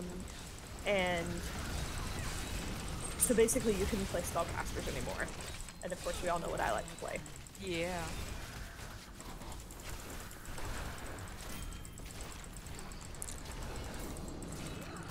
Steven, yeah, we usually like PvE over PvP as well. At the same time, there are a number of games that have been spoiled for me, even on PvE, just because of the way that certain people have conducted themselves. I didn't want to send a message, I wanted to follow. There. Teleport, there we go. Like... I'm trying to think, I think the only game I ever actually did PvP in was Guild Wars. Duck. Come back. Oh, you want me to hit it? Okay. Yeah. Do it.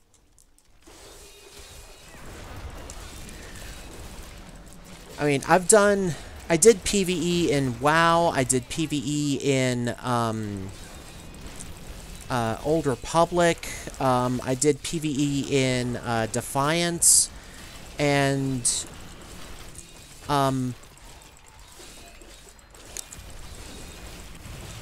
like, with PvE at least, well, I should say in WoW at least, every time that, okay, I'm gonna go questing and I'm gonna do this thing, and oh look, I have to wait for this particular bad guy to spawn, and I'm gonna sit here for 5 to 10 minutes waiting for this bad guy to spawn. And oh look, he spawned. He spawned. Oh look, someone else ganked him. I have to wait again. It was bullshit. Yeah, things have actually a pretty high respawn rate in Rift.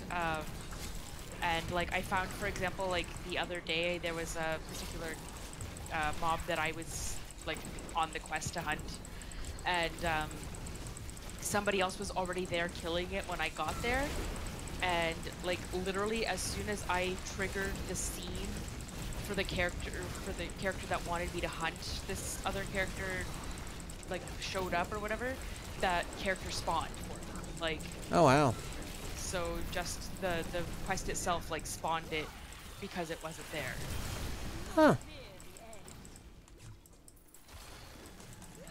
So I've never had trouble in Rift like getting the objectives, basically.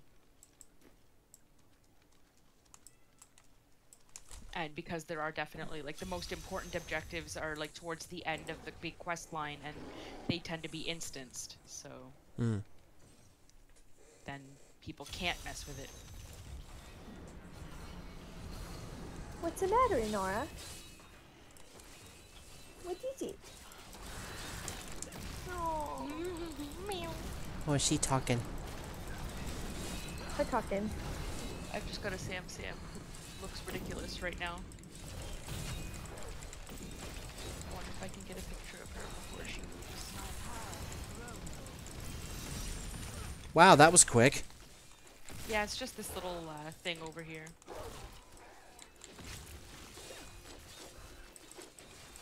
No, the headphone cable is not for Kitty. But I thought everything was for Kitty. What is it, Kaylee? Is it bath time? No.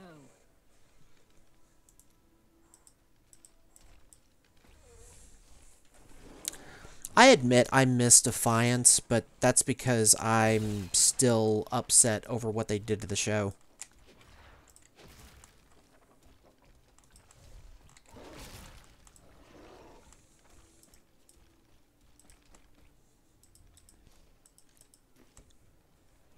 I posted a picture of Sam Sam in the Discord chat. She's like folded in half. Oh, what a baby. Yeah, pretty much wherever I am in the house, she comes to sleep nearby. So whenever I'm in here, she's sleeping on David's chair. How is Lisa B? Strangely quiet. So he's probably sleeping somewhere. But my mom's definitely warming up to him, which is hilarious. Calls him Satan, I've told him. And, you know, she likes chasing him around the house and stuff, and like making him skitter. But, so normally my dog flips out whenever my mom comes upstairs or just comes home because she has a habit of just giving him food. Like, she likes to give treats and stuff. And so, you know, like, we now have hot dogs in the house that are specifically for the dog. We buy hot dogs and just, like... They're not spoiled. Right? And the thing is that she never fed the cats. Like, it was for Loki and that was it because she only liked the dog. But lately I've noticed that she's been breaking off a little piece of the second hot dog and giving it poof. And she's like, hey Satan, do you want some Satan? And I'm like, yeah, she's warming up to him. I knew she would eventually. We actually watched the live action Cinderella, and so I thought of your foof. My foof is best. I think our friend M's foof would have something to say about that. Mm-hmm. They can fight. It's the battle of the foofs. Ooh, who would win? Oh, jeez. I don't know. My foof is a bully. He bullies Sam Sam all the time. M's so foof amused by is her. tiny black foof. I'm just really amused by her foot sticking up like that. All must serve the cycle.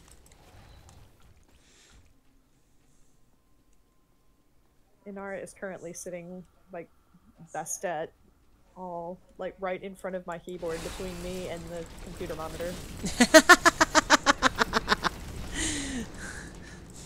It's Like, time. seriously, I'm looking over the top of her head to play the game. That's usually what Foof likes to do. If he's not in my lap or on my keyboard, he's right in front of the monitor. Inara, this is not the place for Kitty. It's exactly the place for Kitty. You're the one who's wrong. Oh, clearly. Yeah. I do not need a rare item called the Path. Those who need the ladder, find the ladder.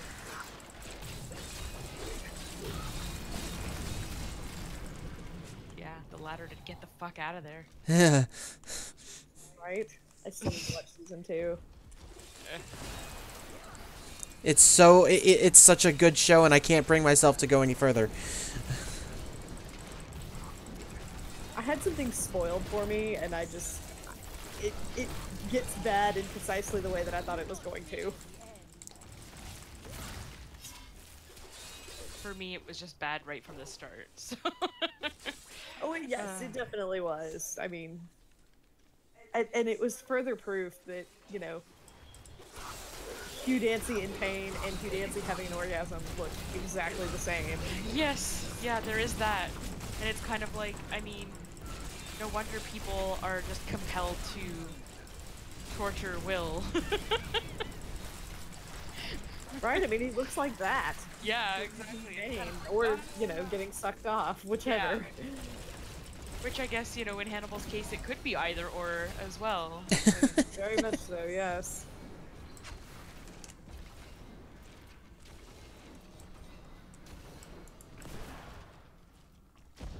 Why are you not dead, you stupid thing? We're not even in frickin' level 2 yet. Yes, that's correct. Why is my wrist acting up? No, stop.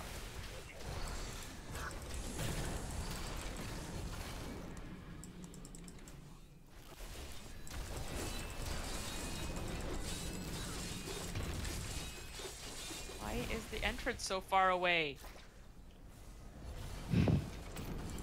Life is hard, guys. Right? That's fair. Sanctuary world problems. Yes.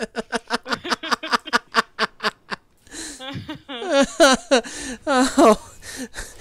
Funny and true.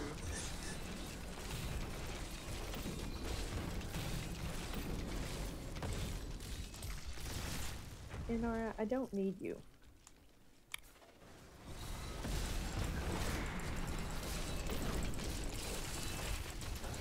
I shouldn't just say like, oh, the path is bad and that's it, because I mean, I like bad shows. It's just a particular kind of bad that I don't enjoy. It's... I 100% get why there's a lot of people that really can't watch it, especially after some of the things that I heard in the second season. Like, there's some really squicky stuff in there Shit. that I think is worth talking about, especially given the context.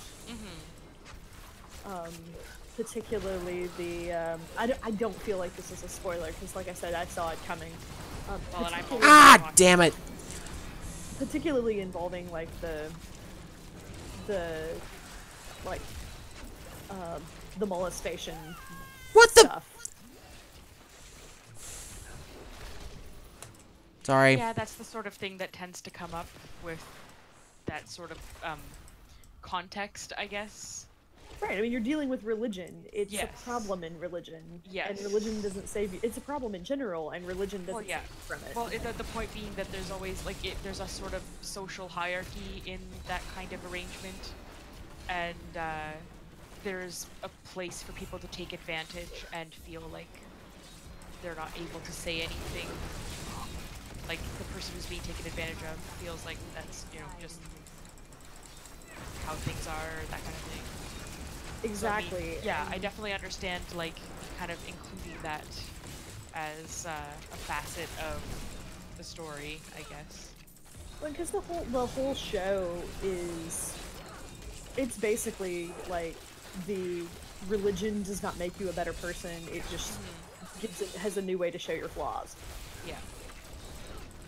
And I personally, as somebody who came from a very, very, very, very highly conservative background, that got an eyeful of that as a child, I kind of appreciate what they're doing. Yeah. Even if There's it is sort of really like difficult to watch. Yeah. Oh my god. Oh my god. Please tell me that's something I need. Of course, I feel like I can't, like, judge at all about, like, about what makes good television, because, like, I haven't seen anything that came out, like, I don't think I've seen anything that was nommed at the Oscar, or at the Emmys.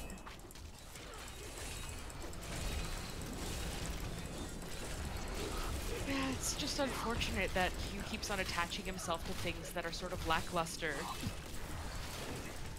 Like, I don't feel like the path is lackluster, it's just not...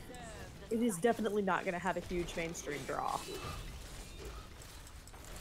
Because I personally really enjoy the show, it's just very difficult to watch, and I have to be in the right mind frame to sit down and watch it. Kind of like the later seasons of House of Cards are the same way for me. Like, I can't always be in the mood to watch that.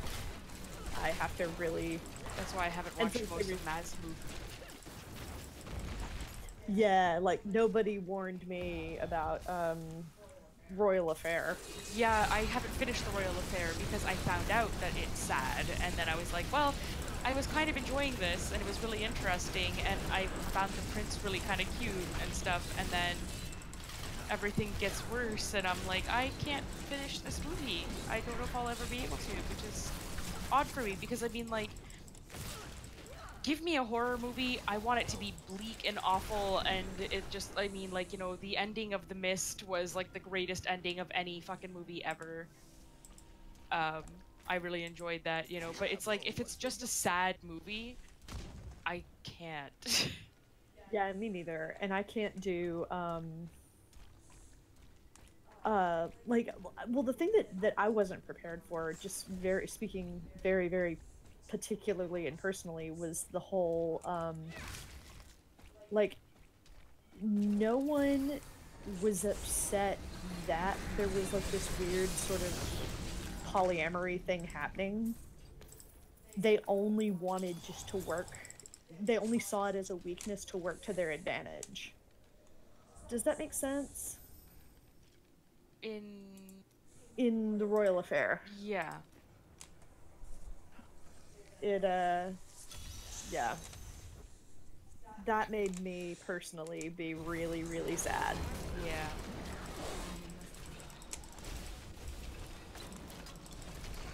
It was honestly, it was a gorgeous storytelling technique, and I definitely Yes. don't fault them for it. But God, I wish I'd been warned. That it's Yeah. like, you know, no, it's not that, you know, the church comes down on them, because that was what I was all geared up for. Yeah. It was...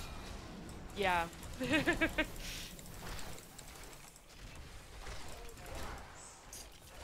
And it just...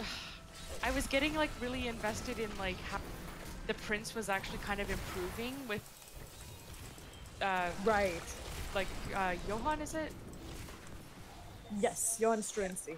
Yeah, Johann's, like, tutelage or whatever, like, he kind of seemed to do actually a lot better, and of course, Johann was trying to do good things, like, through him, kind of things, and you're like, oh, you know, this is going really well, and then it's like, you know, all the fucking, I mean, typical kind of, the people with some vested interest in the way things go and wanting it to go a certain way are all like, nah, we can't have that, and I'm like, god damn political machinations.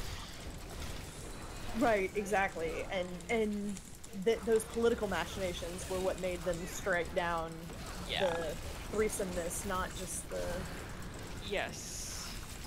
and that just hurt my heart. Yeah.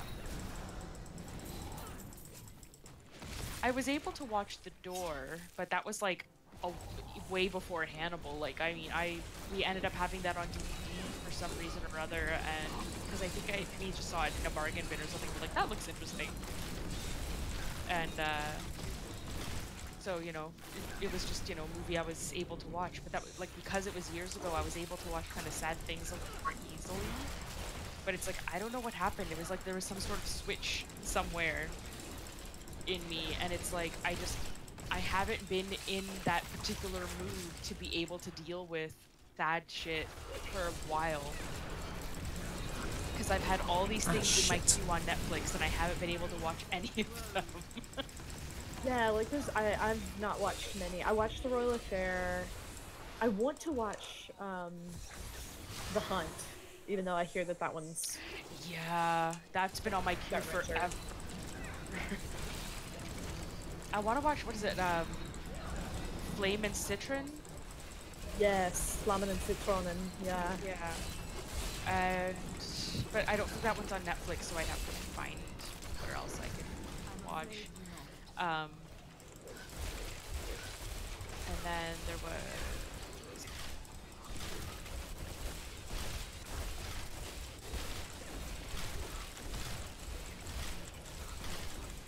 Yeah, maybe that's what it is that there's like sort of... I'm like empathizing too much with certain characters, and like, cause I mean, one of my friends has that with embarrassment, that she gets sort of like a vicarious embarrassment thing and she can't watch embarrassing stuff in movies. Same. Yep, same. I cannot deal- do it. I can, like, that doesn't bug me at all, but I feel like with that stuff, like, I'm getting that sort of thing, that it's just, I'm feeling too much for the characters, even if it's like a fictional thing, it's just I'm like I can't. It hurts my heart too much. Like I can literally feel it in my chest. Tell your friend that they should really check out Brooklyn Nine-Nine if Oh, they they want to have. watch. They have. Do they like Yeah. that one? Yes, yeah, they are able to watch Brooklyn Nine-Nine. That was the one. Well, and I think I figured out the formula is that there is an almost fourth wall break. Yeah, it's not really humiliating. Like, I mean, the character, for example, that you would expect to get like a lot of really bad humiliation would be what's his face? Wow, forgetting the nice guy one. Oh, I know who you're talking about. Why am I Yeah. forgetting his fucking name? Me Oh my too. God. Boyle. Boyle, thank you. Yeah, so Boyle is the one character that I kind of expected was gonna get Shit! like shit on all the time, right? Like, cause you know his the way he's presented, it's like he's easy to ridicule, and people do tease Thank him. you. But it's like it's all like affectionate teasing. Like you get that nobody actually is like people actually do value him as a member of their team kind of thing, and you know, when they do like the Boyle bingo or whatever, it's like, I mean, they know him well enough, you know what I mean? Like it's not just, oh, like look at these annoying things he does.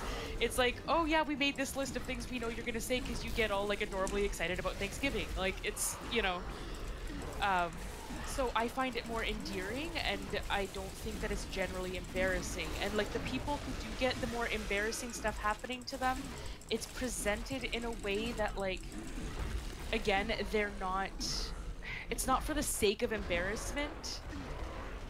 Like movies like 40-Year-Old Virgin. Oh or, yeah. Oh God, I can't do it. Like yeah, Almost those- anything that Will Ferrell has ever done. Yes. That kind of stuff is literally humiliating embarrassment for the sake of it because that's being used as humor. In the case of Brooklyn Nine-Nine, I feel like that's not what's happening. You know what I mean? Like, the embarrassment is more like they're using it as a sort of relatable thing, and then they use humor to like overcome the embarrassment rather than making the embarrassment the humor. If that makes sense.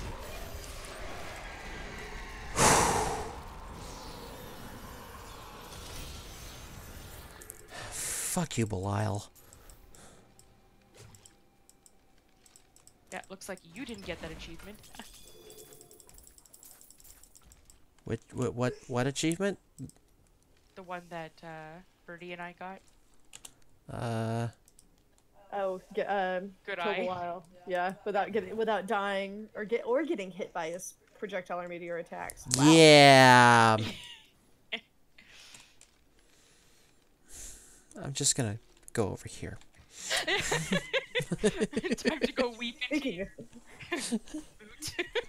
speaking of making fun of people for things that you know that they're going to do. I'm Yeah. awful. I'm sorry. You know, it's all a good fun though, right? Oh yeah, I like I said before, I'm totally just doing this for the lulz. I'm not actually hurt or anything like that. It's just it's a gimmick, and if that's the kind of gimmick that is going to be running through our particular streams, I am all for that.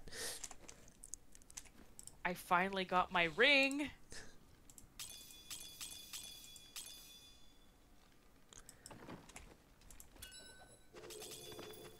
I deal 76% increased damage against slowed enemies, or triple this bonus against enemies afflicted by any other type of control impairing effect. Yeah.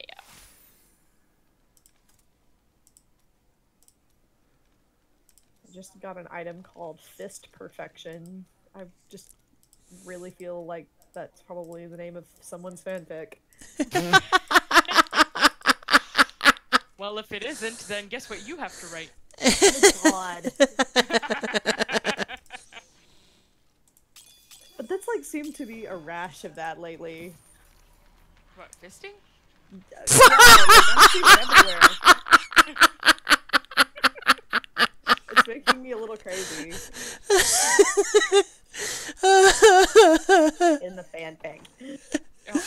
thing is that ABO keeps on running rampant, and I need it to stop. Yeah, I don't think that's going anywhere anytime soon. Well, no, obviously not. I just wish it would. That's fair. Because it feels very in my face sometimes. Like, not by any particular person exactly. It's just like, No, it's like everywhere. Like if Yeah. I'm kind of glad that I did end up getting into it, because oof.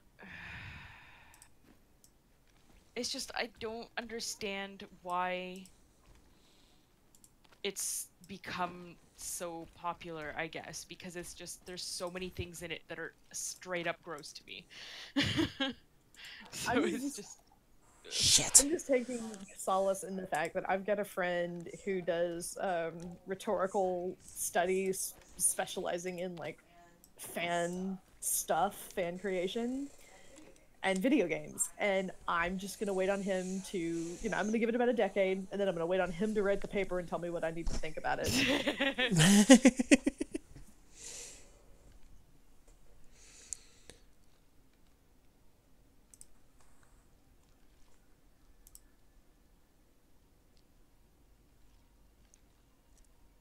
So there are a couple of people that have liked our posts and whatnot. Like, okay, well, I'm glad that you like it. Why don't you show up on stream sometime?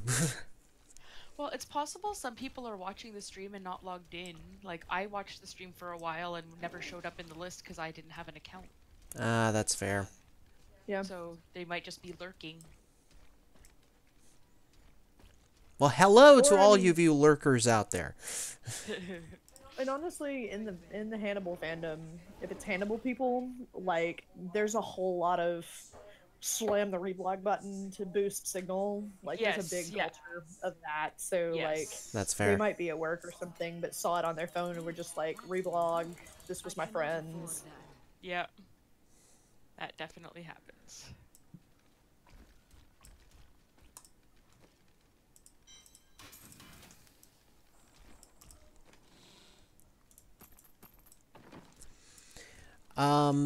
Let's see.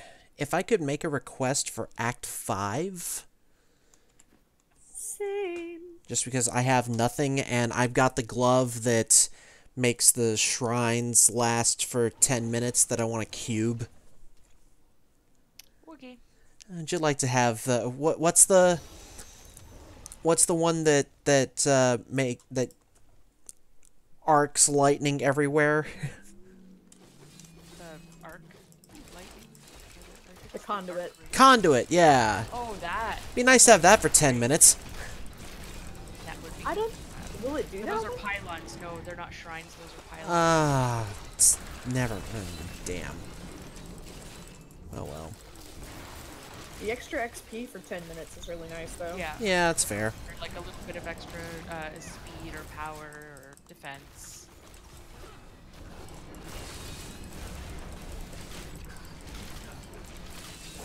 But yeah, I don't like. There are elements in ABO that I enjoy separate from the concept of ABO that I don't need ABO to have. Like, and that's kind of like the fact that there are just certain things in ABO that, to me,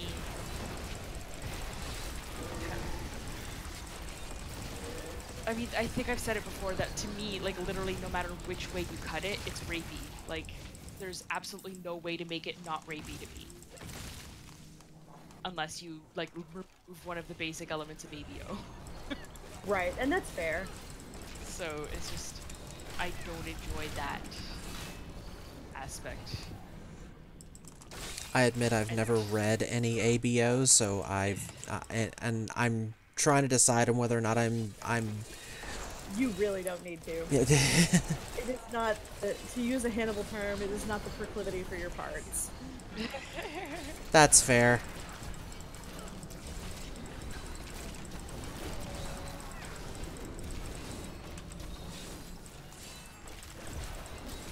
I think it would weird out too.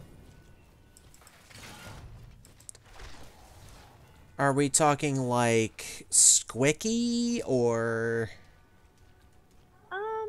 Yeah, I think you would probably find it squicky. Well, I mean, do you like to watch dogs have sex? Are you interested in dog penises? No, and no. Then, yeah, then probably no, because that's basically what it is thinly veiled bestiality. So, along with the rapiness because of apparently pheromones, and they just can't help themselves. Like, the idea is that I have no people choice made- in the matter, because apparently my biology automatically means that I'm just gonna hold my ass up and wait for someone to bang it.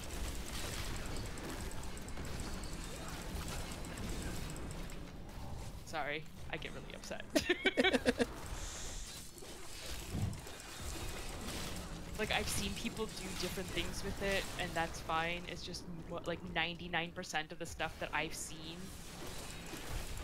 and the ones that I have been mostly surprised by when they weren't tagged properly, were just...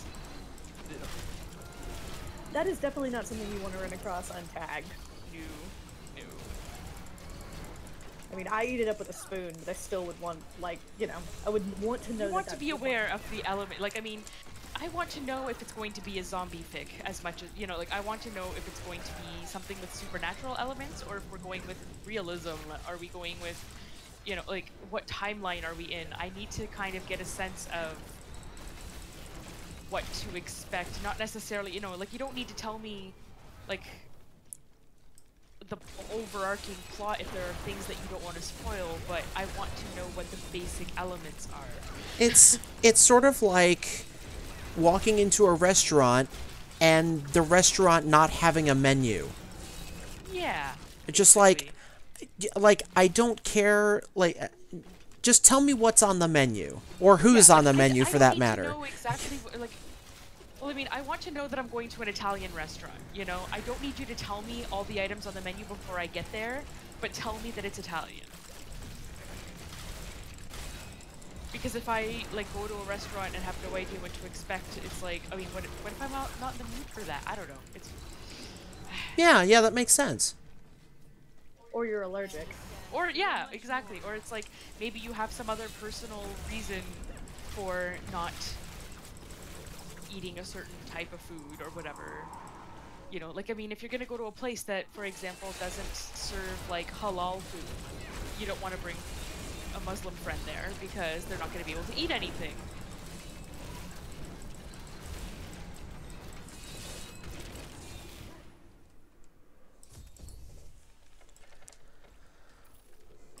I mean, we're kind of kicking that with that analogy quite a bit now, but whatever.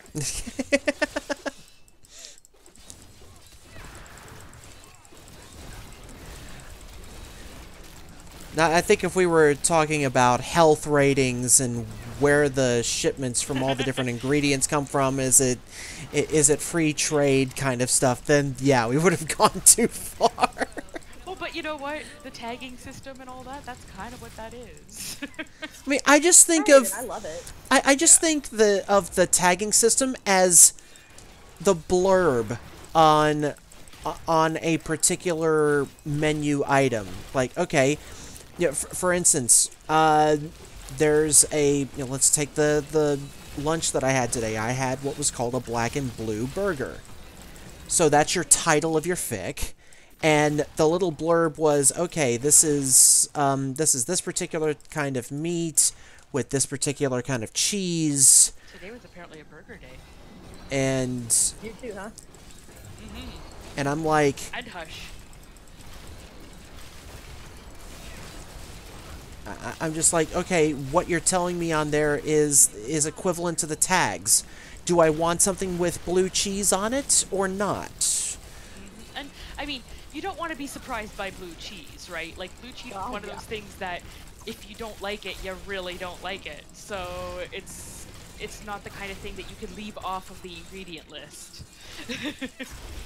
Yeah, but yes, I definitely prefer extensive tagging if at all possible, because I'm also very, like, I use the tags on AO3 to search for what I'm in the mood for. So when I end up looking at a fic, like, I was also at one point surprised by bestiality in a fic, which was not cool. And it was That's done in... really something you ought to tag. Yes, and it was done in a way that I was really like, wow, you have taken, like, Will and Hannibal really out of character in a way that disturbs me, and I am, like, literally deleting this out of my history. I am unsubscribing. I am backing out. Like, I am never going to Pretty read anything by amazing. this author again. I figure if you're gonna, if you want to know if something if something is vegetarian because you have dietary restrictions, you should know if you're walking into like a non-consent type of fic. Oh god, Yeah. yeah. Yeah.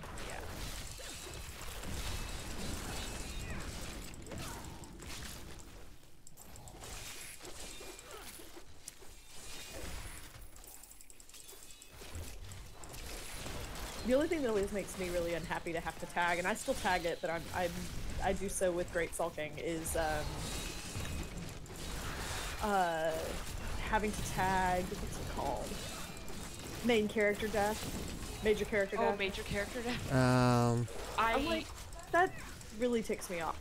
Oh, I need it. I won't read something with major character death. Like, I need to know. There's very few times that I'll actually read that kind of stuff, which is why you ruined my life with that one. Hey, I tagged it. You did, but I didn't expect it to be one of them. Because I know, that was the other thing, it's like I almost said, like, okay, because Bedelia dies in the beginning. Yeah. Because there are other characters I consider major characters, so, you know, like, I was kind of like, well, it might not be them, so I'm fine. So at this point, it's like when I see major character death in a fic, I generally will back right out of that one. Sorry. I don't know, it's not... Again, it comes like, you know, with that hyper focus or special interest thing for me. Like, it's the same reason I don't enjoy rare pairs. That, like, for me, the point isn't to separate them. Like, I don't want that element in what I'm reading, because for me it's wish fulfillment, you know, like... That's fair. So I prefer... Like, if I'm gonna read something where it's a major character death, it's gonna be like the two of them are like in their 80s or 90s or whatever, and like at the end of their life kind of thing. And even then, that fucking hurts. But at least I'm kind of like, okay, but they lived a while, you know. So Right. But it's just I haven't always been that way with like other stuff. It's just for some reason I'm like really protective of Hannibal and Will. But it's probably because I'm more intensely obsessed with this show than I have been with anything else in my life. So Right. that might have some bearing on my feelings in general. But I that's... genuinely don't like it when it's like, you know, yeah, it's when it's like, let's crowbar them apart and keep them apart. Like, if it's part of a longer arc, or like what I'm doing with my cats and dogs fic, you know, yeah, this is just a stopover, on the way, so to speak. Because like even she and Will don't stay together. Like, Yeah. we're headed to Bev and Hannibal territory for a hot minute. And that's mostly just because I have a fascination with sexualizing friendships, just because that's the way I'm wired. Which I mean, yeah, no, and absolutely, like, I mean, obviously everybody's interested in fan fiction and writes it and reads it for, like, I definitely, people can write whatever the fuck they want, whether it's ABO, whatever, like, I'm not gonna say people should write it, you know, like, I have my own feelings about whether or not I want to read it or see it, but it's not like I haven't blocked anyone for it, you know, I'm still following people that write it and read it and reblog it and stuff, like, that's... I'm not so like adamant about it that, you know, I'm gonna start, you know, making big long blog posts about how wrong people are. It's just... I don't understand people who have the time in their lives and the energy to do that. Yeah, they just like being mad, I guess. I don't know, but it's like, for me, basically, I mean, I get that fan fiction is everybody's wish fulfillment, so it's like, that's what the tags are for. You're looking for something that fulfills that particular thing that you're looking for that you didn't get to see in the show either enough of or at all. Like in our case, you know, a lot of people are writing Hanagram because we got a lot of elements of it, but we didn't really get like Hanagram, you know, like because I mean the show kind of really couldn't go there in a lot of ways. So And I honestly wonder if it ever will. I don't think I don't it's think going. it will. I don't think it's going to, and I'm okay with that. But there Yeah. are a lot of people that are going to be upset if it never does. Yeah, because they have really high expectation. Which I think, like, I mean, I understand why, but it's like if you understand the source material and also the kind of like way that they built the story and the relationship and everything, I don't expect to actually see like anything overtly sexual going on between them or anything. Like, I basically see a more intense view of the intimacy they've already had. Right. I mean, and this is all metaphorical. Yes, business, like there's you going know? to be a lot of like implication and metaphor and dancing around issues and stuff, and it's just Um, Lots more oral sex. yes, yeah. But I mean, like me wanting another season, it's not that I expect, you know, those other things. Like I want more of that kind of intense intimacy they have. Like the sex and the kissing and whatever else. Like I'm fine with that being in fanfic. And that being sort of like, or in RP or whatever, like that being sort of a fan created space, I guess. Right. I just want more material to work with, if that makes sense. Yes. Mhm. God, yes. Yeah. Yeah. I want more. That's the one thing that I'm kind of. One of the reasons I'm doing a rewatch. I haven't like compulsively rewatched, and that's partly so that I can still go excavate in the source material for myself. Yeah.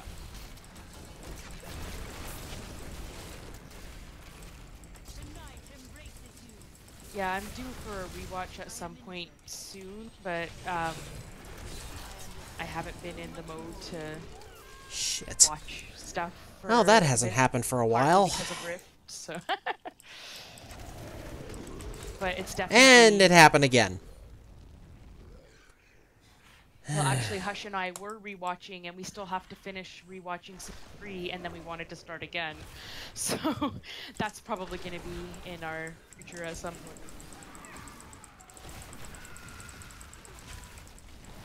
Yeah, I'm due. I started it because I wanted to rewatch the beginning because I needed it Yeah. to remember what was going on when for Yeah, to get like emotional context and stuff. right. Yeah. And that's like partly where I'm at as well is yeah, no, I'm cool with just starting over. Like I mean at this point it's been so long since we were at that place. So I mean like whatever. I'm cool with rewatching from any point at forever and ever, obviously. So definitely.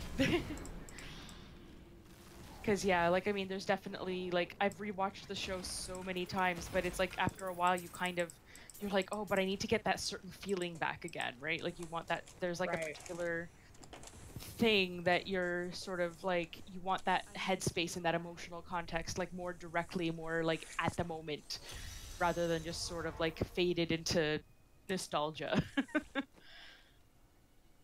Right. Well, and Yes. I needed to try and remember like I couldn't remember exactly what order everything had happened in. Yes, with yeah, Dr. that it gets Sutcliffe. mixed up for sure. Yeah. It's really easy to get mixed up in that show, especially because I didn't watch it when I watched it the first time through. I wasn't really paying attention as strongly to the beginning as I should have been because I wasn't really into the show until like Yeah. midway through Red Dragon. Because I'm weird. No, everybody like I mean you were also a fan of the source material. Like I never really read the books. I've still had a hard time getting the first one. Like I started reading it and I was like, ooh, look, a squirrel. You know what I mean? Like it's sort of. So I mean I have all the books, so it's not like I don't want to ever read them. But for me, my source material was Silence of the Lambs, and like as much as I liked it, I was willing to see a different interpretation, particularly once I heard that Mads Mikkelsen was in it.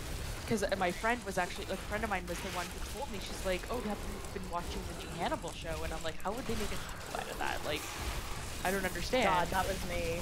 Yeah, like, so I was kind of, like, very wary at first because, I mean, we've had experiences in the past with them trying to make shows out of things that it just does not work out. So I'm kind of like, I don't, like, I mean, what are they trying to bank on right now? But you know, then I was like watching and going, oh, this is like really different, and this Hannibal is like not as campy as um, Anthony Hopkins. Which, I mean, Anthony Hopkins' performance was great, and I enjoyed it, and I think it worked for the way that they did the movie.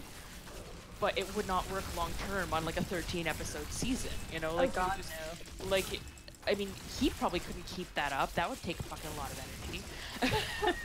And this was my problem with the show itself. Was part of the magic of the original show with Anthony Hopkins is in all the movies he was on screen for like maybe 28 minutes or something like that. Yeah, he's like tops. not even that big of a presence as far as like physical presence, but he's definitely a presence in the background of the entire thing. And so, like, Mad's performance, like, the way they chose to portray him just rubbed me the wrong way, because it's just like, yeah, he's, like, swanning around making cannibalism jokes. This is, like, destroying me. I cannot deal with this. And it took me a while to be like, okay, well, that's not where I'm supposed to be looking. Like, that's, you know, he's an actual character within arc, Yes. not, like, this static force of nature. Yeah, that like I mean this is all before I mean nobody knew what he was, so this is sort of like, you know, them exploring, well, how did he hide in plain sight all this time, right? Like, Because he's the female power fantasy, that's how. yes, absolutely. He's the embodiment of Oprah magazine. Yep. And Or yeah, not Oprah magazine, Martha Stewart. oh god, All must yeah. serve the And yeah, like I mean, obviously the magic came from fucking between him and Hugh, just their goddamn fucking chemistry, the way Yeah. they played off each other. Yeah. And like I mean, so when you go back and watch again, and you're just like watching them look at each other, or like, you know, do those the fucking micro expressions like ruin my life. Yeah. Like I just watched the episode where Jack comes in and Hannibal's acting all remorseful, and then when he walks away, like, just goes through about 6 different expressions. It just made me want to die. yeah, and you're just like, how? What is your face, sir? Like, how do you do that? And the fact that it literally looks like Hannibal and Will are communicating, like, without words, just between their looks at each other and kind of their posturing and, you know, the things they're not saying to each other. And it's just like, you kind of get so much from that. And I'm just like, how the fuck did they manage to do that? And, you know, like, I mean, you've probably seen that one post that's been going around with the behind-the-scenes pictures of Chio and Will on the train. And just, like, how awful the soundstage is. Like, it's just cheap and lame and, like, teeny. And it's like, when you actually look at, like, the post-production and how it looks in the end, and you're just like, holy fuck. Like, how did they manage to make something so nothing look so amazing? Like, No lighting. well, no, absolutely, that obviously had a lot to do with it, was, you know, like, kind of fudging things, but it's like the fact that they still made that work. Like, obviously it sucks if you're trying to take a screenshot, but like, to actually sit down and watch it as a viewer, like, the darkness, they made it work. And it's part of the atmosphere of the entire show. Like, you fully expect that darkness, and it sort of like draws you into, like, I couldn't watch it with the lights on. It's the kind of show that I need the lights off for. Yes. Because I want to be, like, it helps me kind of like immerse myself in the atmosphere of the whole thing. So, Yes, like, I agree. sort of like in a I'm movie the same way. theater. So yeah, it's just. I love this show. What is my life? Oops, I just clicked on that. That's Sorry. okay. I thought I was just moving in a Nah. way. It's not really what we're here for anyway. Yes. Yeah, we need to kill the bitch. The other bitch.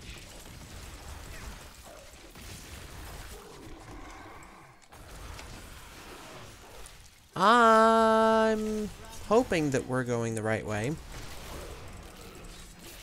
Well, we can't go another way right now. there's like literally no other path.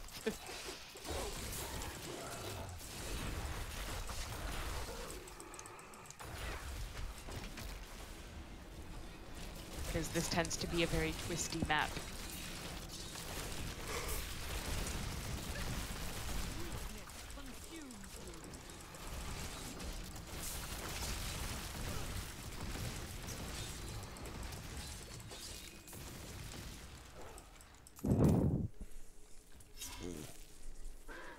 But yeah, it happens like, I swear, at least like once every day. I'm just like, how was Hannibal such a perfect show? No Why kidding. do I not love anything else in my life as much as I love that? Honestly, it's ruined me. American Gods has also ruined me because a lot of it is like, oh, well, this is what like Hannibal would have looked like if they had had a budget. Yes. I haven't still gotten around to watching it yet, but I have seen, you know, those screenshots and things, so I'm like, yeah. Yeah, you'll like it. It's very Brian. He's a lot more, you know, like in Hannibal, because it was not really meant to be a moral commentary much. You know, he's not terribly ham-handed with his politics.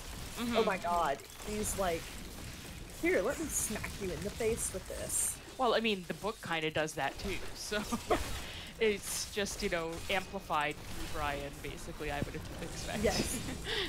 Well, and he also, like, gets to, I think it's also amplified by the fact that he gets into some more modern and salient issues.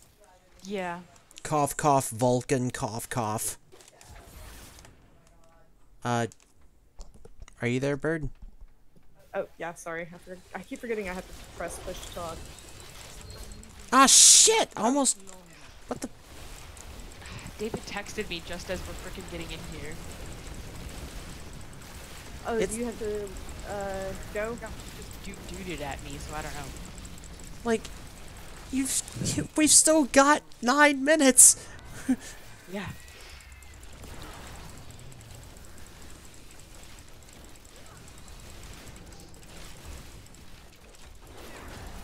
Ow.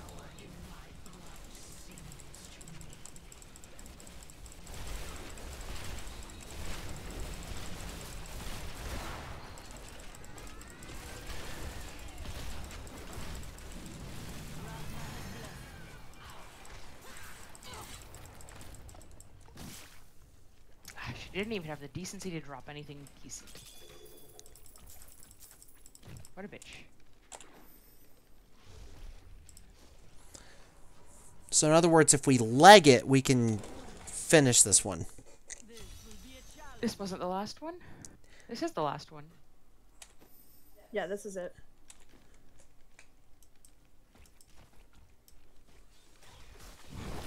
Oh, no, there is one more. Okay, yeah, there is.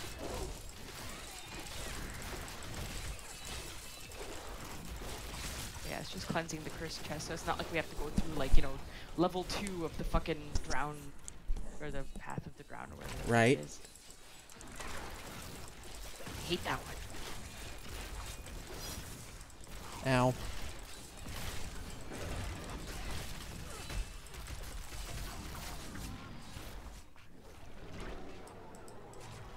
Leave me alone, you maggots.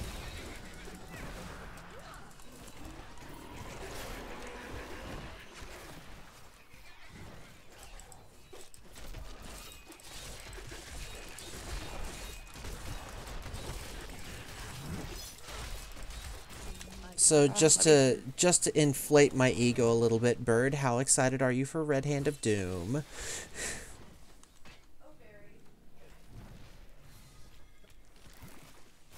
Bird? I said, oh, very. I'm less excited about trying to figure out when I'm going to play. Yeah. Like, I have no free weekends between now and New Year's. Ow. Ow. Because next month is the show at the ballet, the following month is a show at a local children's theater, and Then right after that is Nutcracker season. And then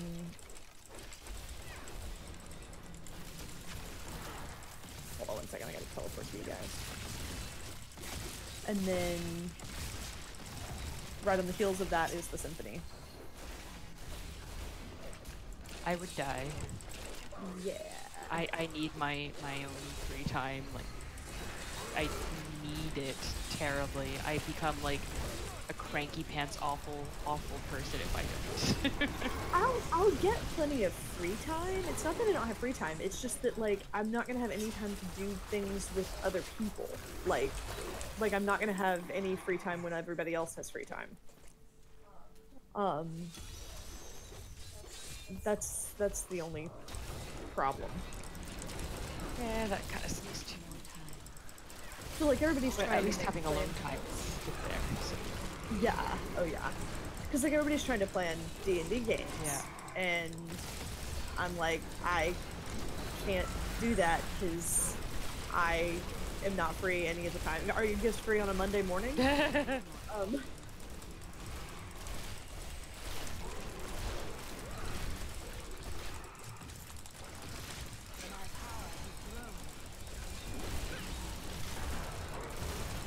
I don't think we're gonna make this. No, probably not. This one's pretty.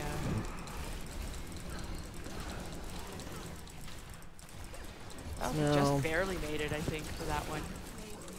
But my cooldown's not up again. Yeah, that was my problem. I had a cooldown that I was trying to get to flip over, and I just couldn't do it.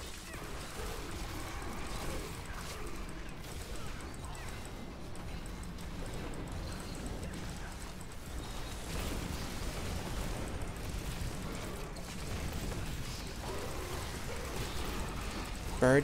I keep forgetting to press push to talk. I said I'm excited.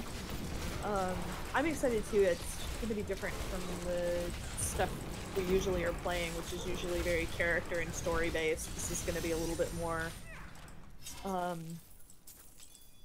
little bit more of a character mill.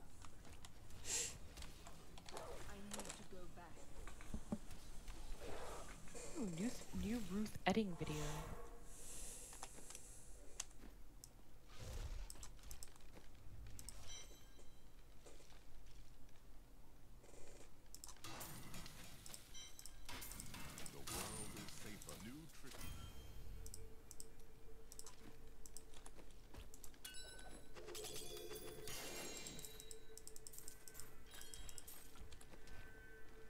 Ooh, a crossbow. Eh. Yeah, you're still gonna use that.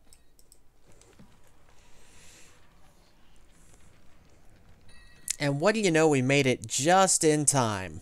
Yeah. Ooh, that's a ring I've never seen before. Deals 79% increased damage against slowed enemies or triple the bonus against enemies afflicted by any other type of control impairing effect. Yeah, that was my best in slot ring that I just got in the last thing. I've never seen that one before. I'm going to go and put it in my box.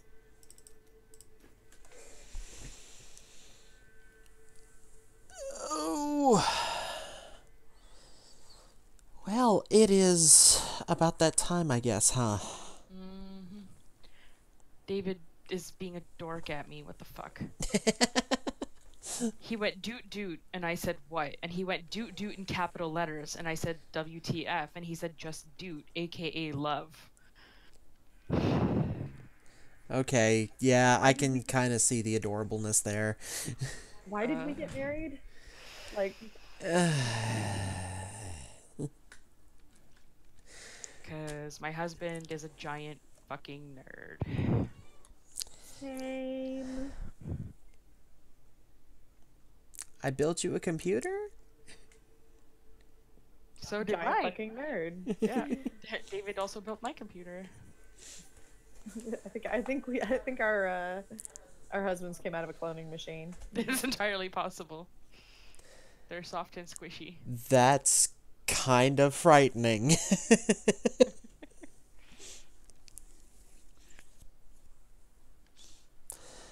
Well, let's see. You've got to, Addie, you've got to get going, and I honestly need to get out of this chair for a few minutes. Because the one thing that I don't like about the training bit is that I'm in this chair for at least 8 hours a day.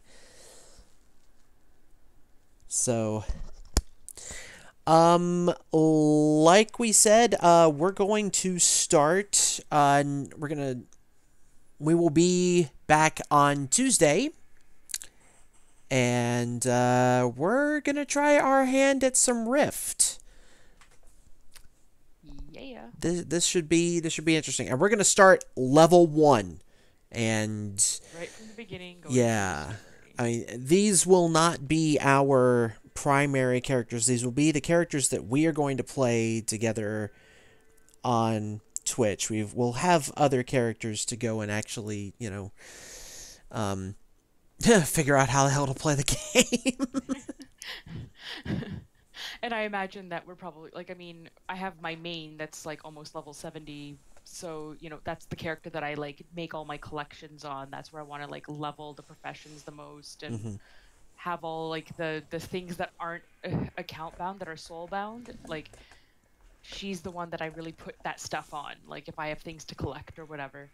So, whatever I'm leveling with you guys is going to be whatever just happens to drop for us and all that kind of jazz. But at some point, like I was saying earlier, at some point we're gonna have to like get all of our characters in the guild and kind of get ourselves set up to start. Like, because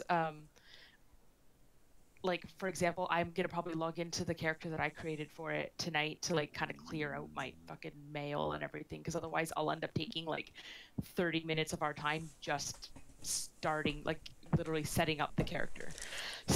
When will you be back? I will be back in about 20 minutes. Okay, I can hop on and do that for you. Like I can at least get you to a certain point in the guild for that character. Oh, yeah, like invite me to the guild and all that jazz. Yeah. Okay, well, in that case, I'm gonna go ahead and end the stream here, but catch us next Tuesday, and we're gonna try something different. And Can't see me, Bat but I'm doing time. finger guns. Same bat time, same bat channel. Yep. Literally. Good night, everyone. Night, night. night.